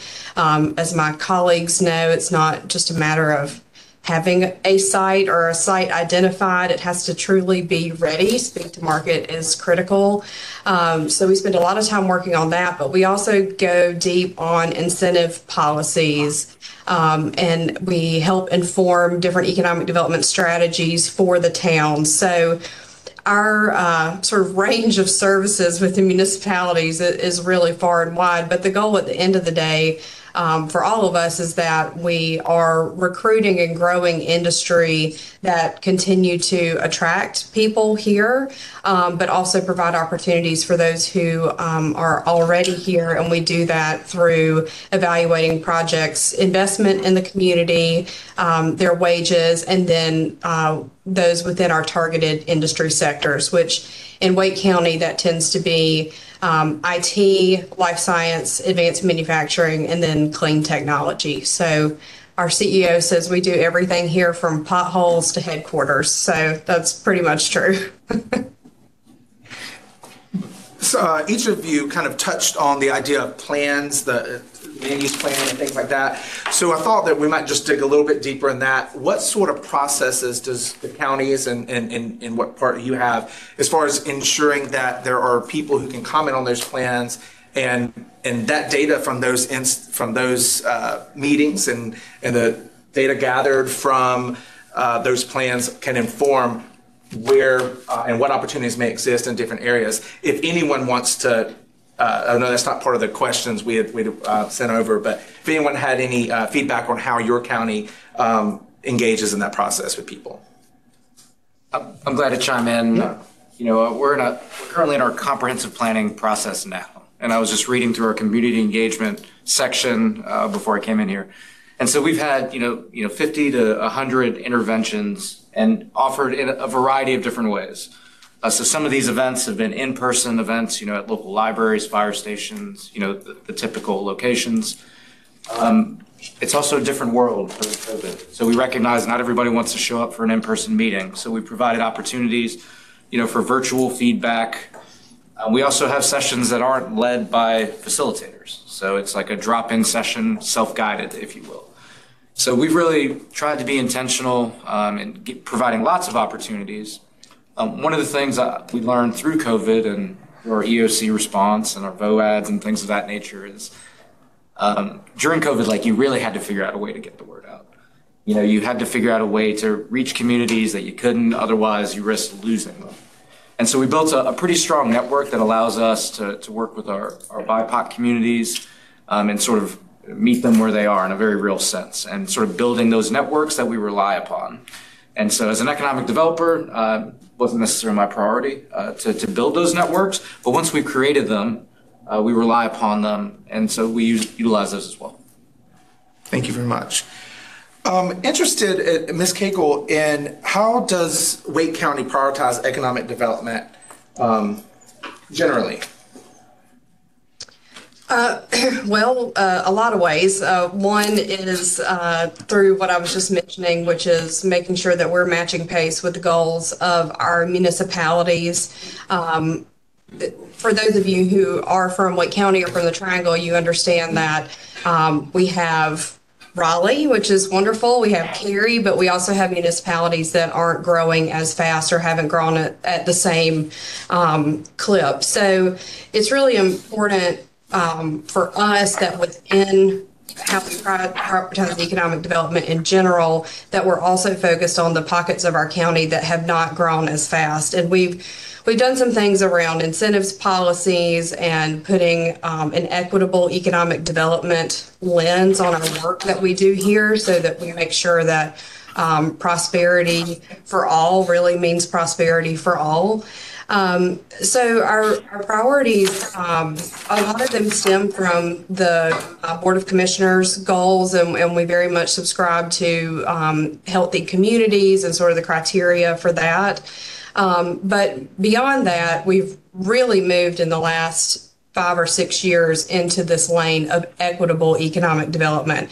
And honestly, that has changed our strategy significantly. We're no longer just evaluating new projects to the market and expansions on just that investment and wage alone. We're really thinking about where in the county can they go, and how can we activate certain parts of the county that haven't grown as fast, and what are the needs around that. So that may be a little bit different of an answer than you're looking for, but our strategy has shifted a lot. And I think that is one of the great things about how we're set up, is that we're able to be nimble and responsive to what we feel like the needs of the community are.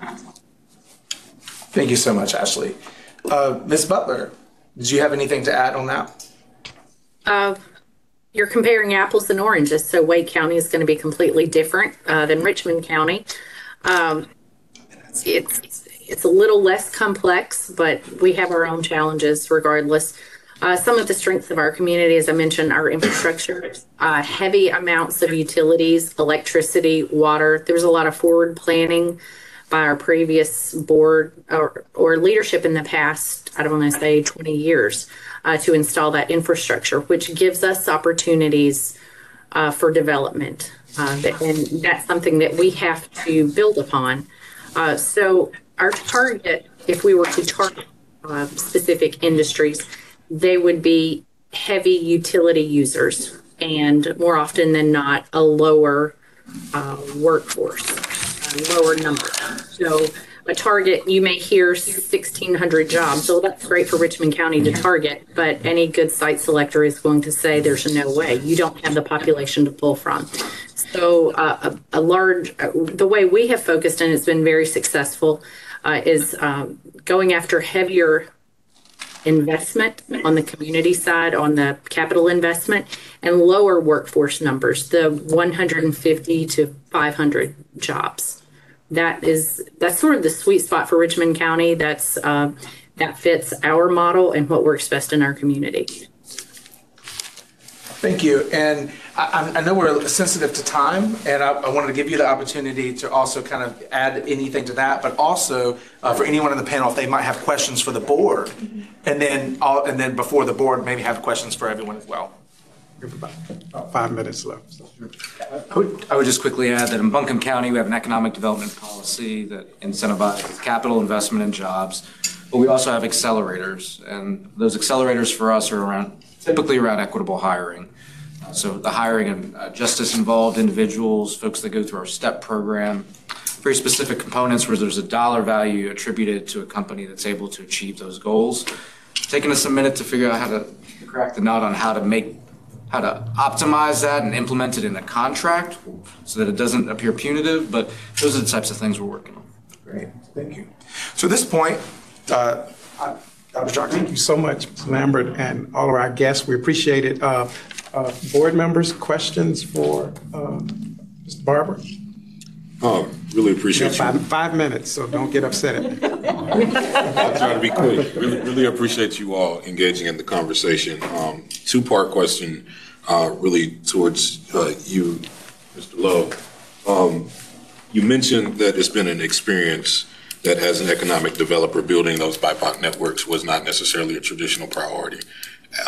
Having gone through that, how might we be able to make it more of a priority for people who are economically minded? That's the first part, in your experience. And then second, you mentioned the accelerator programs that are geared towards BIPOC communities, but are more so for hires. are there similar programs, accelerator programs that are geared towards that, stroking that entrepreneurial vein in those communities? Because I think that's equally, if not more so, important. Sure. I'll start with the second question. We talked about economic development today through the lens of big business, right? We're recruiting large-scale job creation. Economic development for any of us has many other facets. It's the growth of our small businesses, entrepreneurs, it's the growth of tourism, sports tourism, ecotourism, whatever it is, all of these things. So in our community, what we do in the entrepreneurial space is we have small business programs. One example is the Mountain Community Capital Fund, the loan guarantee program available to small businesses, typically BIPOC owned, that basically gives them access to loan funds that they normally wouldn't have because they don't have things like collateral in place. And so any economic developer is going to have a set of tools that appeal to different types of areas of the economy, and that's one that we have. So, in terms of your question of economic developers engaging BIPOC communities, I don't mean to suggest that it's not like something that is on our minds by any means. That's not the intent. I mean to juxtapose it against the COVID moment that we had, where we realized just like in terms of the uptick and getting the word out, our public engagement wasn't enough, and we had to tackle it differently. And it really meant going to people, like delivering to people, as opposed to assuming that everyone's going to come to get a vaccination at your single vaccination clinic in the county. So it was like, get on the road, go out, meet people where they are. So that's more what I was speaking to there. And I think our approach is the same. So when we need feedback on a strategy, we have to take it on the road. We can't expect people to come to us at a public meeting, that type of thing. Ms. Professor Thank you. Thanks for the presentation. For most environmental justice communities, they are that because economic development puts bad industries in those communities. And I haven't heard you say anything about what you're doing to address that, because it makes no sense if they're getting something and it's something that's only contributing to what they're already experiencing. And that's the problem with most economic development. Those communities keep getting those unhealthy industries rather than the healthy, clean industries that they need to be getting, and you aren't doing anything about removing the bad industry that's already there. So what are you doing about that? I haven't heard anything about that. We're open that to anyone. I don't want you to feel on the spot. Since you point out that I'm on the spot. I mean, don't feel that way. I would add on to that, a lot of communities like Richmond, we don't have the manpower or the tools to judge a good industry from a bad industry. And that's where we rely on the folks at DEQ. I mean, when it comes to environmental issues, the state really handles that for us locally. And that's where we lean on folks like DEQ. I mean, I'm by no means an expert in air permitting or anything else. So people like David, and I'm not putting it back on him, but that's where we rely on him as far as any sort of a liaison between DEQ. That's not our expertise. Well, I'll just say, living in a community like that, that's very disappointing, because we don't get any relief if you're depending on DEQ to give it to us. And I would argue and piggyback off of that, because while I live in a municipality, Brunswick County is a very large county, and we still have a lot of rural areas there. We also have some remnants of environmental injustice and climate injustice. And part of that, when I got here 19 years ago, was because in many of the rural areas, they felt like any job was a good job. And unfortunately, our state laws and legislature does not prevent legally the counties, even though you guys are in the constitution of the state, as opposed to municipalities who get all of their power from the legislature. You guys are in the constitution, so I think you have more power than sometimes we do. And I say we, I'm wearing my other hat being on a local elected official. But I think if the county commissioners, and I know you have an organization amongst your elected officials, my county, one of my county commissioners is, I think, the president or the past president of it. can come together with our state representatives and state senators, that's what we need to do. And I wrote down the same question, Sherry, is what are you doing to grow or manage industries that have traditionally exploited or polluted underserved communities? Because they purposefully go to those rural communities. They dangle a carrot out in front called jobs to those rural communities. And that, everybody jumps at it. And next thing we know, we're cleaning up a Superfund site 20 years down the road. Especially when public funds are also used to incentivize. Absolutely. Incentivize, yeah. And so I would like to ask the question too, that if the answer is that DEQ is taking care of that, do you actually have community members coming to you to say that they're suffering from pollution I mean, you have to hear that. And so what do you don't hear it? Maybe not in Raleigh, but certainly in the rural counties. They probably don't hear it in economic development, but I bet their planning boards and their permitting officials are hearing it when they're doing those public hearings for the new sites that you guys so masterfully, God bless you, brought to the area. And I know I sound like I'm picking on you, because I know in some cases your hands are tied as well. I get that. But there's got to be something, when they say to you, Secretary, that they're counting on you, we all are counting on you. I'm going to put it back on you, Madam Secretary, because we really are. I mean, I had to get a law passed. My political science degree's from a university in New York. All of a sudden, 20-some years later, I'm using it to try to figure out how to get a law passed in North Carolina so all of the elected officials under me could figure out how to stop a polluter from coming. So we need help. I do want to add that culturally, when we're talking about rural areas, folks sometimes won't talk about the burden of pollution because that might be their job. So you're having to choose between putting food on the table or potential cancer in 10 years. Well, I need to feed my babies now. So I think through one question, well, technically it's a two-part question. But the first question is, there's an influx of Black and brown population in the rural areas. 1 million new people have moved into the state since the last census, and the concentration is around your high-populated urban areas. I live in Fuquay, Holly Springs, so it resonates with me, the Wake County, and I'm from Western North Carolina, all right? I almost worked in a poultry plant. So I say this to say, what are y'all seeing? What do you project is going to be the mechanisms to actually recruit jobs for the influx of brown population that is being pushed out of these urban areas due to introduction of new industry? Is there cross-collaboration efforts with urban centers like Raleigh versus Fuquay to talk about that mitigation strategy of the gentrification that is happening? What are those jobs, or what's your leverage? What does that look like? This is our last question. It's easy to answer. So. Well, I don't know if that question is meant for me, but you're using the Fuquay, Holly Springs, Raleigh example. And, I realize that we're running up on time, but this turned kind of hostile. So maybe we need to have like another conversation and really talk about the process of economic development, because I think there's some misunderstandings about exactly how our jobs work and what our responsibilities are.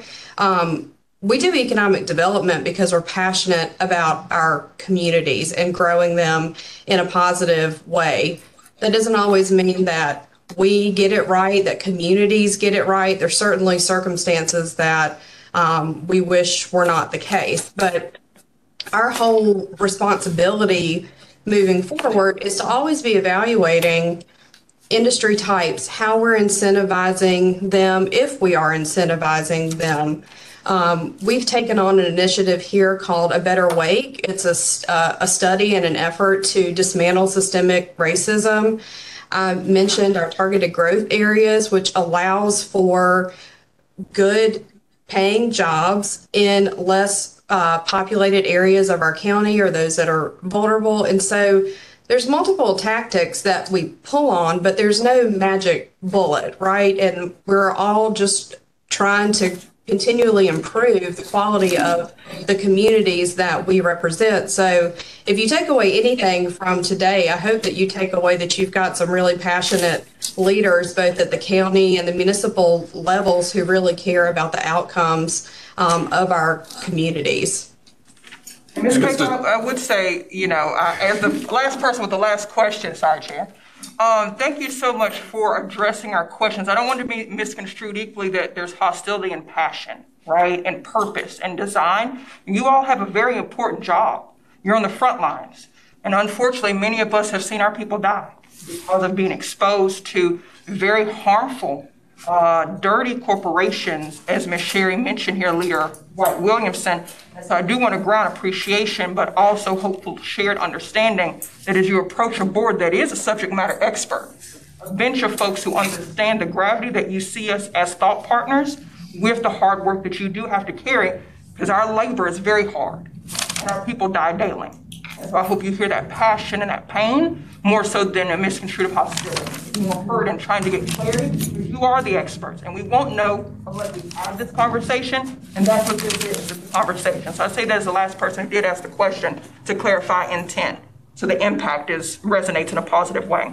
Remember, I'm going to give you the last word. It's one word. Thank you. If I may, I just want to say thank you. This is a conversation that, like we said from the beginning, we want to start this conversation. Every community is different. And, I think that these are concepts that many folks have not wrestled with before. And this board is putting this out on the forefront for people across North Carolina to think about these issues and to understand what's happening. And so I'm thankful for every one of the folks who came on today to talk about where we are, but also where we need to go. And I think exactly right. We need to continue having these dialogues. And as the state meets with I know we're meeting with Marty most recently, I believe last week, as we meet with them, we talk about how can we engage the community. How can we ensure that there's compliance, but then how can we empower everyone to make these decisions? And so thank you for the board. Thank you for this team to come and share kind of where you guys are and where you're looking at and how you guys are bringing prosperity to everyone in North Carolina. So thank you so much. Thank you for having us. Thank you. Thank you all. Okay. Next up is Mr. Peter Ledford from the Governor's Policy Office to provide us with an update on Executive Order 246 implementation. Ledford, thank you for being here. Thank you for having me. And I apologize for the miscommunication with the agenda. I am not Zach Peters, I am Peter Ledford, but I work with Zach Peters. There's a little bit of a confusion on our end about what we were here to talk about. Zach is our electric vehicle expert. We thought we were talking about electric vehicles, but clarified that with the department, and I'm here to talk about Executive Order 246. So I would like for this to be a two-way conversation. So if you have questions, please do not hesitate to ask them. I'm here to learn from y'all, tell you what we have set out, how we're planning on what we've done so far in the last 13 months since Executive Order 246 was signed, and the steps that we have remaining to accomplish everything we set out to do.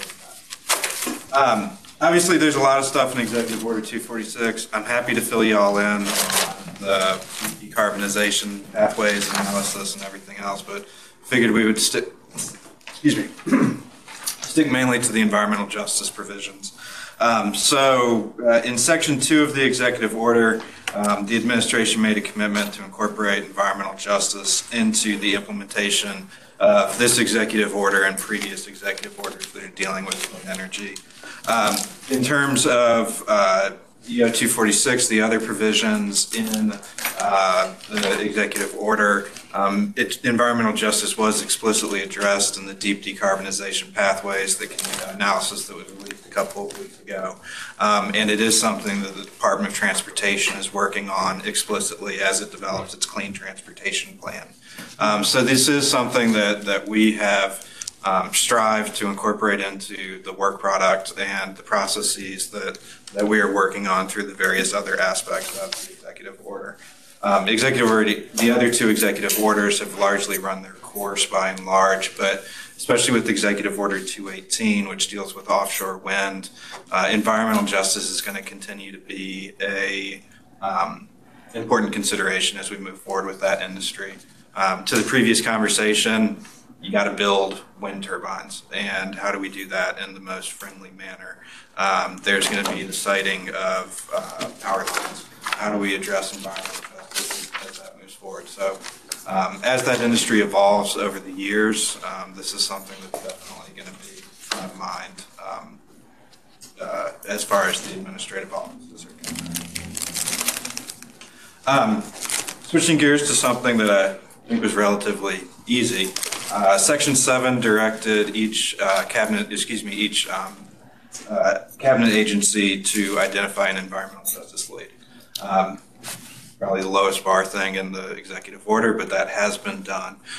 One thing that I don't think got as much attention is back in December, we brought together all of those environmental justice leads as well as a number of other high-level agency personnel for an environmental justice training.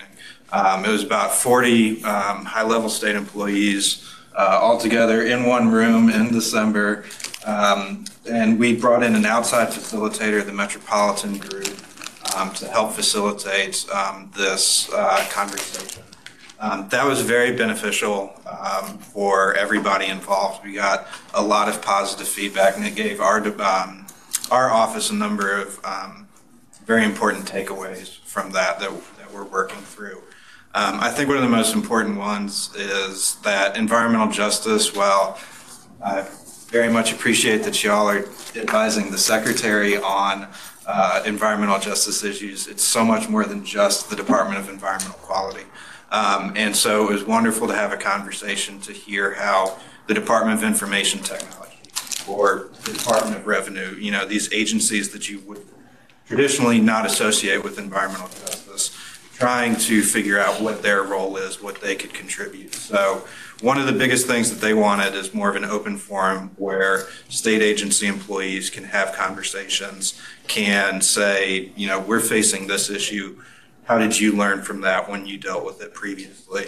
Just have that open exchange of information. So we're trying to work through the logistics of how exactly we do that. Obviously, the state employees are pretty universally overworked and underpaid. So how do we accommodate their schedules and make this as beneficial as possible? But that is something that our office is trying to work through, just the logistics of it, to have this continuous open, safe space for conversations. Likewise, Section 8, public participation plan is probably not quite as easy as the environmental justice leads, but every cabinet agency has put out their public participation plan, and to the best of my understanding is abiding by the plans that they put forward. Next section, Section 9, the community input on environmental justice is probably the stickiest aspect out of the executive order. So I wanted to set out what we have done so far in the governor's office. So in this section of the executive order, we made a commitment that the governor's office and cabinet leadership would consult with the Andrea Harris task force as well as y'all in how we seek public input on additional executive action. Nobody thinks that Executive Order 246 is the be-all, end-all. There's a lot more work to do, but we have to prioritize. We have to figure out how to do it, and we have to figure out how to accomplish it. So the governor's office worked with some outside organizations and was able to retain the Metropolitan Group to be a facilitator and a consultant to our office as we move forward with this community input process.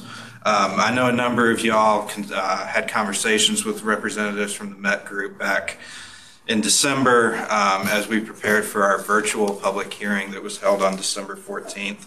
I want to thank you for that. That public hearing was important and an important first step for us to begin getting the feedback from community members about how the administration should move forward. I said virtual. I recognize there's a lot of issues with that. There's one, recognize there's a lot of issues with that. So we are trying to figure out what we can do moving forward.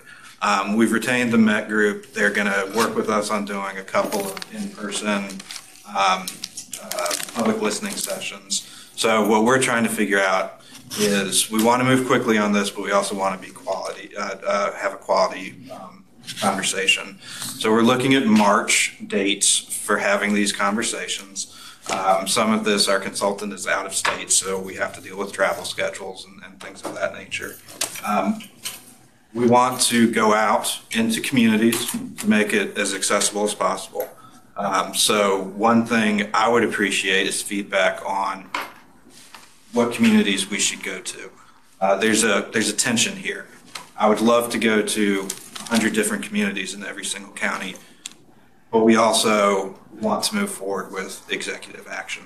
So how do we balance that tension between getting as much public input as we can to sense a critical mass of what we should do versus moving forward and taking additional action? So I would appreciate any sort of guidance that y'all can give of, I've been envisioning a community meeting down east somewhere. There's plenty of conversation about the Cape Fear River Basin to start this off. There's plenty of communities that are impacted down there. Geographic diversity, having something in the western or the Piedmont part of the state, I think would be important. But people are going to, if they hear about an upcoming meeting and it's Peter Ledford's name on the invitation, they're not going to know who Peter Ledford is. Who can we work with to invite and bring out community members? Who's that trusted partner in the community who will say, the governor's office wants to hear from you, we would like for you to come. These are issues that I would love to hear y'all's feedback on. Put your phone number and an email address. It's going to take a while. That's fine. That's fine. We've got that. I appreciate you, Mr. Ledford, for sharing and updating us on the executive order this afternoon. And I mean, we're serious, email and address, and we've got lots of ideas for you, but in the interest of time today, let us communicate with you via email with some ideas. And there's some of us that have been actively involved in those discussions with the Metropolitan Group and others, and we can continue that discussion as well. One quick question. Can I just ask a quick question? Will you make, or the Met Group make, the information from the first session available, and also will you make the information from the training available too?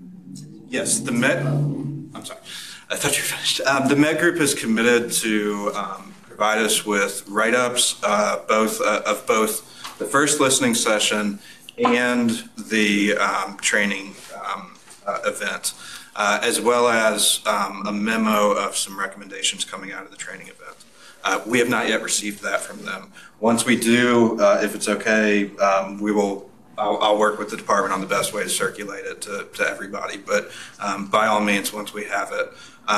Another issue, and I'm sorry, this is something that'll be a phone and email follow-up. How can the governor's office leverage community groups so that they can gather information as well and report it back to us? That's something that I think we're trying to figure out. Basically, we're a small group of folks. To be honest, the General Assembly doesn't like us and they're not going to give us more employees.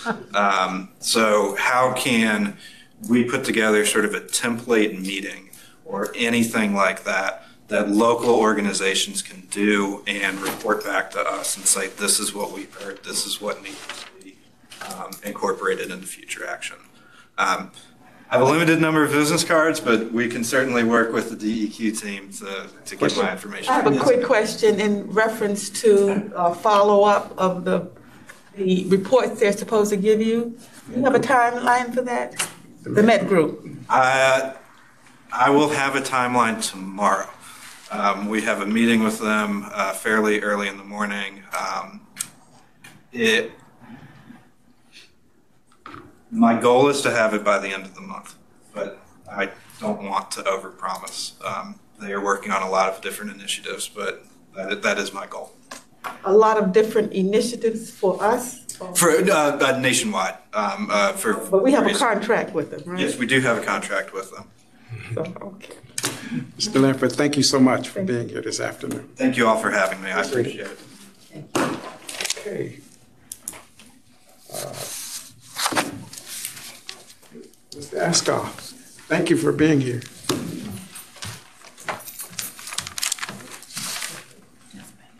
Mr. Chairman, thank you to the boards. I'll try to keep it brief because I know it's the end of the meeting. So this will be an update on the lead service line replacement funding. We had a presentation back in October, I believe, to give you kind of a brief summary of what that funding would be, give you an update of where we are right now with that. So just to be real, as a quick reminder, we've got federal funding for lead service line. EPA administers those funds. DEQ in every state would apply for a portion of those funds. North Carolina could apply for up to $87 million. One of the things that we have to do when we're applying for that is to show that we have the demand for that funding first. So we need to develop project solicitation before we apply for the funds and get those funds in. We don't have the funds in hand yet, but we are planning on applying for those funds this year. And again, just a quick reminder, the lead service line funding is there to replace inventory and replace lines from the water main up to the home, not inside the house. And that's including connectors as well as a lead service line. Skip the animation. So the update since the last meeting is that, I'll give you a quick summary. These are kind of what's going to come up in the next 4 slides. Where we are with funding applications that came through the fall, and then we're currently working on the process to develop a new process to identify projects starting the end of this month, as well as drafting a new priority rating system that's going to be needed to evaluate applications that come in to prioritize funding for the community, for the applicants, as well as intended use plan. Those are 2 elements that are required for the capitalization grant application. So we're developing those right now. And developing also a plan to assist small water systems across the state with completing their inventories. And I'll mention all of those. And we have a webpage. The fall funding round, so we take applications typically every 2 years. Twice a year, very big difference. The fall round of applications ended, the application due date was September 30th. We did not, at that point, we didn't have lead service line funding in hand, and we didn't really make, we didn't have a new application process. We didn't have a new solicitation process. It was just a regular funding round. But we did add, the State Water Infrastructure Authority did add some priority points for lead service line projects to apply across the board for all of our funding programs. So we had done some work initially, and we just took regular applications for funding, for all sorts of funding. We were happy to see that we actually got, even though we didn't advertise for lead service lines specifically, we did get applications coming in to identify lead service lines and to replace lead service lines. We had 7 applications that came in for construction and 9 for planning, at least. I should say at least because sometimes they included in larger project descriptions and it's hard to tease out which ones have that, but these are at least those that we know of that came through the fall round as well. The division has, and the DEQ has reviewed those applications, scored the applications, and we had about, I think we had 649 applications submitted, and we considered applications that were not funded in the spring. We have over 700 applications that are being considered for funding this round. The State Water Infrastructure Authority is meeting on February 21st to make the awards for loans and grants from that fall round. And then immediately after that, the week after that, we will go back out to announce, to have applications for the spring round. And we'll do application training right there. So it's a very quick turnaround. It takes some more applications. For identifying projects specifically for lead service line, we will continue to accept regular applications, just like we did in the fall. If communities want to apply and include a lead service line component to their project, absolutely, they're welcome to do that. But we're also looking at, and we're working towards developing a simpler project solicitation process where they don't need to do the full application process. It's a shorter form, easier narrative, and they can submit those project solicitations at any time. So they don't have to wait for the funding rounds twice a year. They can submit at any time, and we will get those project submittals and share those with the State Water Infrastructure Authority to make a potential award. We'll have to score them as they come in, and if we need additional information, we'll go back to the community, ask for that additional information as well. We do need to score them based on the unique priority rating system, which is to be established, and that will be the next slide in a second. And we're, again, we'll be collecting that along during the year, and we'll be presenting to SWIA for more regular awards for lead service line funding. So that it's not going to be twice a year. SWIA could award funds more quickly. And the funds, awards at first may be pending receipt of the federal capitalization grants, because we don't have the money in hand in North Carolina. We need to apply for it. First, we have to get the projects before we apply for it. It's a little bit of kind of work around. But we're planning to implement that new system at the end of this month. The new rating system, we are working with State Water Infrastructure Authority. They are the board, the authority that's authorized to establish prioritization for funding for the state for water and wastewater. So the department is going to be presenting a draft version of what the rating system might be to SWIA on the 21st of February.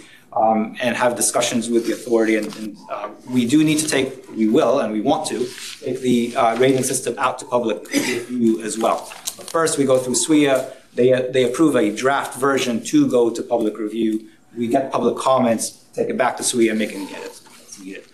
Included in that, we need to identify how we're going to spend the funds once we receive the capitalization grant from EPA, along with 49% of those funds that come from EPA is a portion that's for principal forgiveness to disadvantaged communities, meaning that it's a loan that they don't have to pay back. It looks like a grant from their perspective.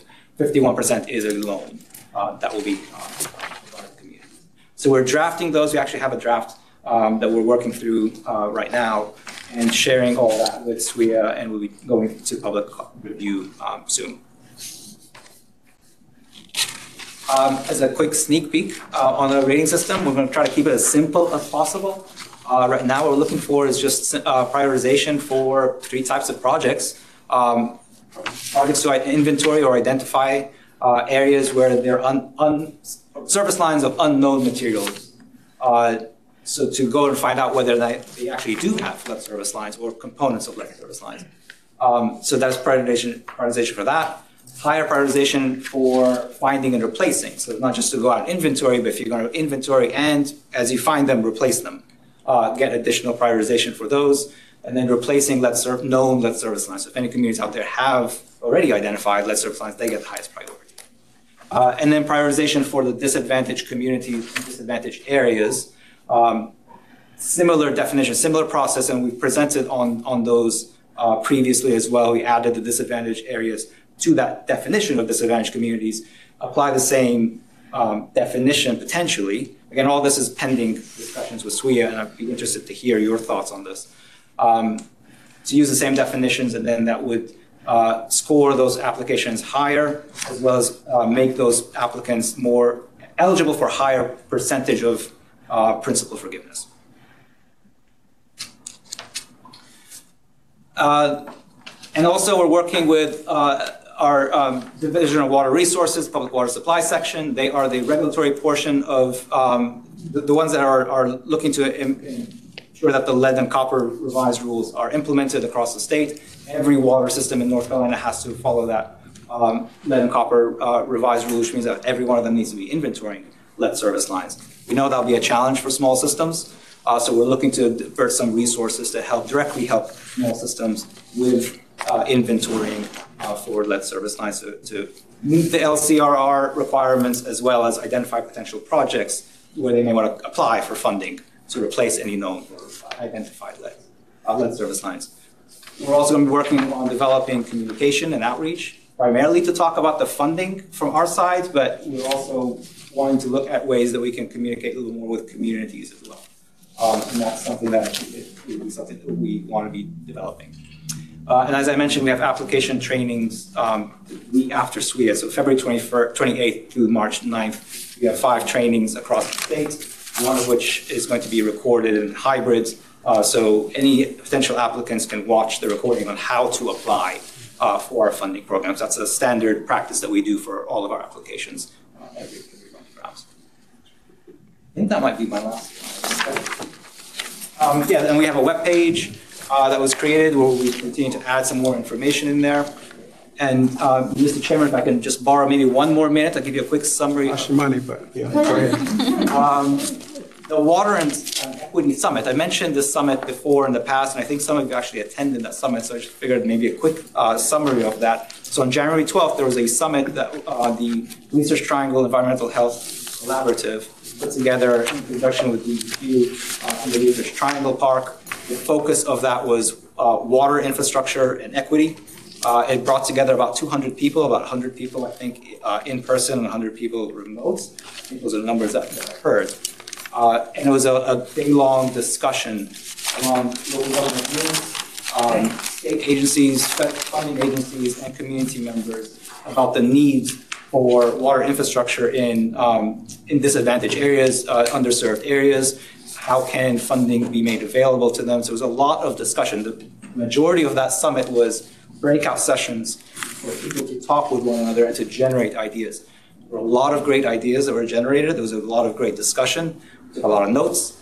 And then the organizers are taking all that information and putting together a summary of that summit, which they will be sharing with us and I think posting it online as well. But we're waiting for that information so that we can review it and then take action from those ideas. It was a really great summit and I appreciate everybody who attended that as well.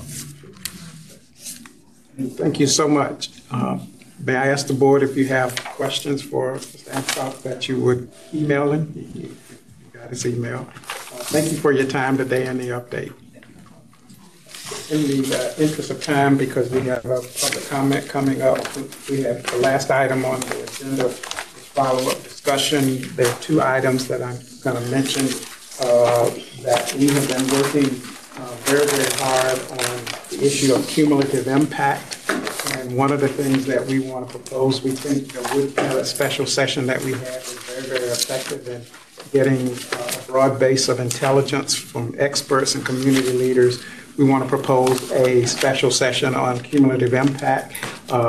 Sherry White Williamson is working on the structure for that. We're going to circle back to you all. We'd like to do that in the month of March, right? And we're trying to line up experts and other people in communities to be a part of that session. So, Madam Secretary, we'll be circling back to you on a special session on cumulative impact because we've been working and we're trying to get our arms around all of that work. Second issue, we would like to recommend that our next meeting that we return to the community. And what we're recommending is the toxic tour in Sampson County with, as you recall, earlier in our early meetings, we used to go out early during the day and do a tour and then have the board meeting. We're recommending something like that for the next meeting. And so we'll circle back to you all on all of that as well. This whole notion, we talked a lot about community engagement and hearing and learning from communities. We need to get back out there as well as other people. So those were the 2 crucial items here. And if you have questions or concerns, you can email Dr. Johnson Thompson or myself or Sherry, and we will be as responsive as possible, and we'll get back to you on all of the planning. We don't have time for questions, particularly for me. So if there are no other issues, I will entertain a motion to adjourn. So moved. Second. Moved and properly second that we adjourn this meeting. We have 2 minutes for a break, and then we'll have a public comment period. So thank all of you for being here today. this part of the. Okay, I think we're ready to begin the public comment period. So currently we have 3 people signed up for public comment. After these are gone, then we will open it up to those that are calling in. So the first person we have is Anita Cunningham. Anita, if you could raise your hand via *3 on your phone, because I don't think I see you on safety, please. Anita.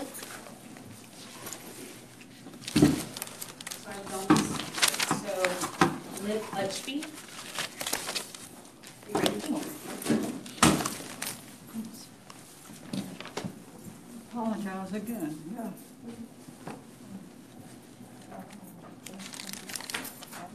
First, it is a pleasure to be able to see you in person and hear your questions and appreciate who you are and what you do for a living or whatever. But I really appreciate your staying for public comment. That means a lot as well.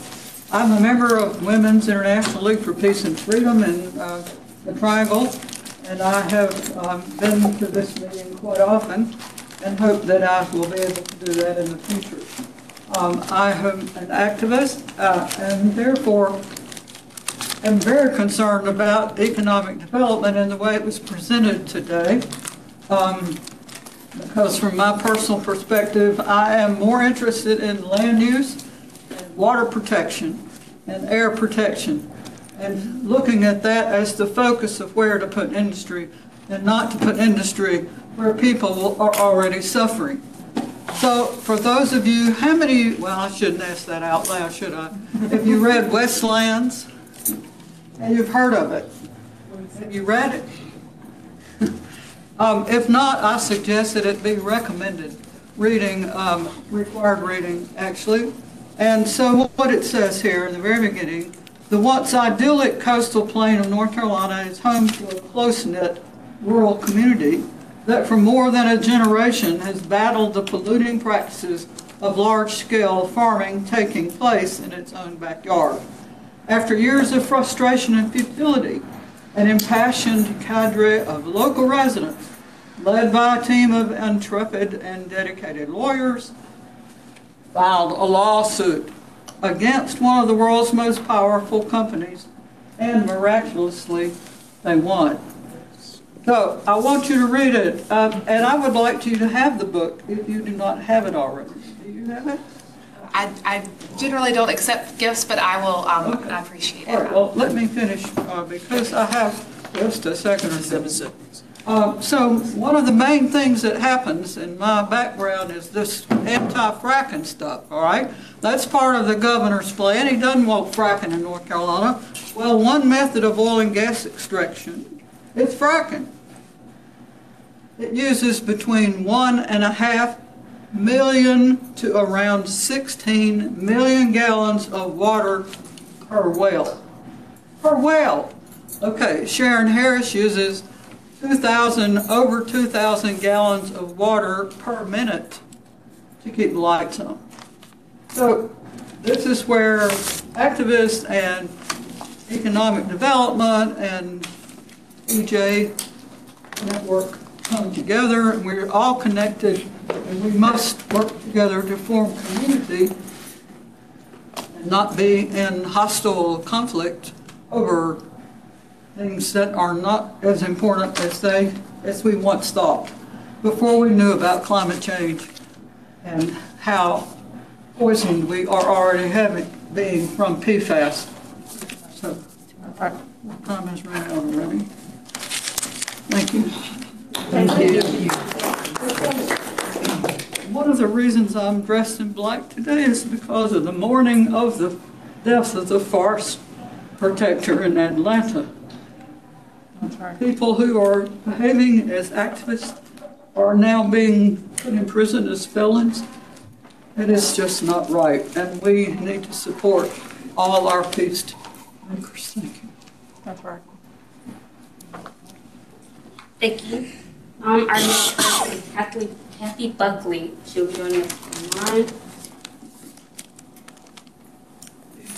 Kathy, what's on you?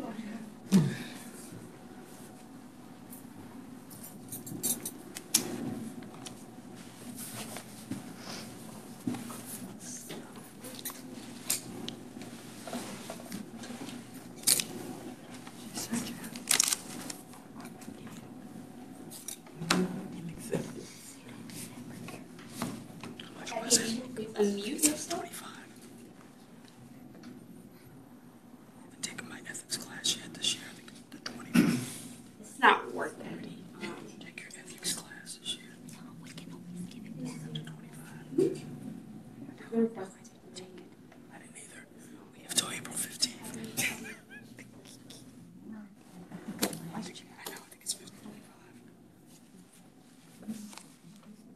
Kathy, if you see our request, if you could please unmute yourself. I did not take anything either. At this time, we'll probably open it up to anyone else that's attending virtually or inside the room. If you want to give a comment, please raise your hand. If you're calling in, if you press star 3, raise your hand, and we will unmute you.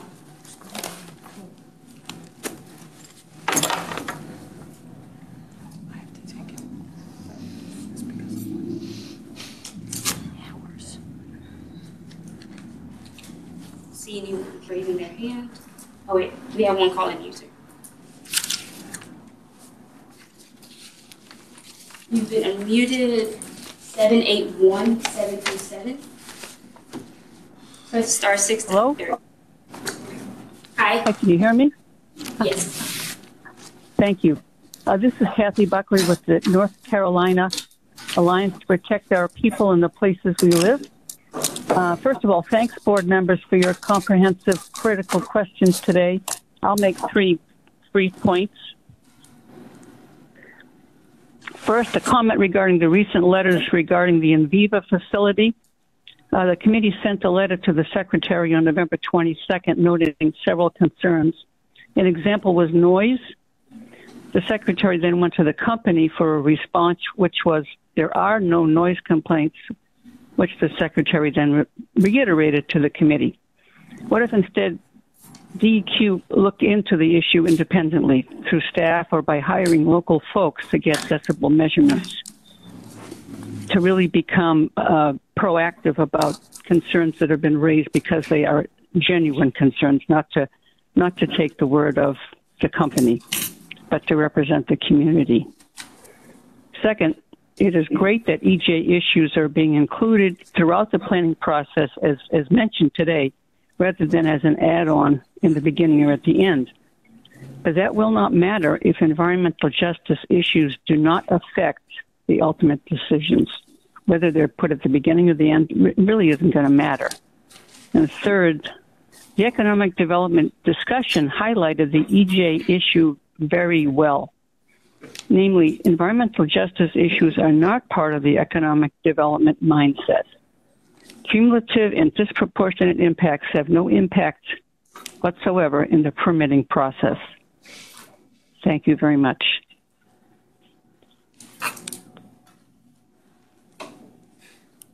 If you want to give comment, please hit star 3 to raise your hand, and we will unmute you.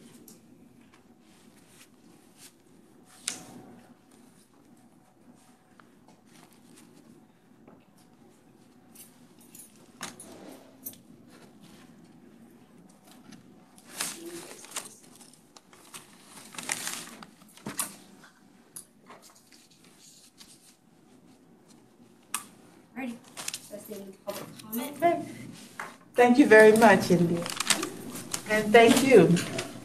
The meeting has already been adjourned, so we'll just say good night. And thank you, Secretary. Thank you.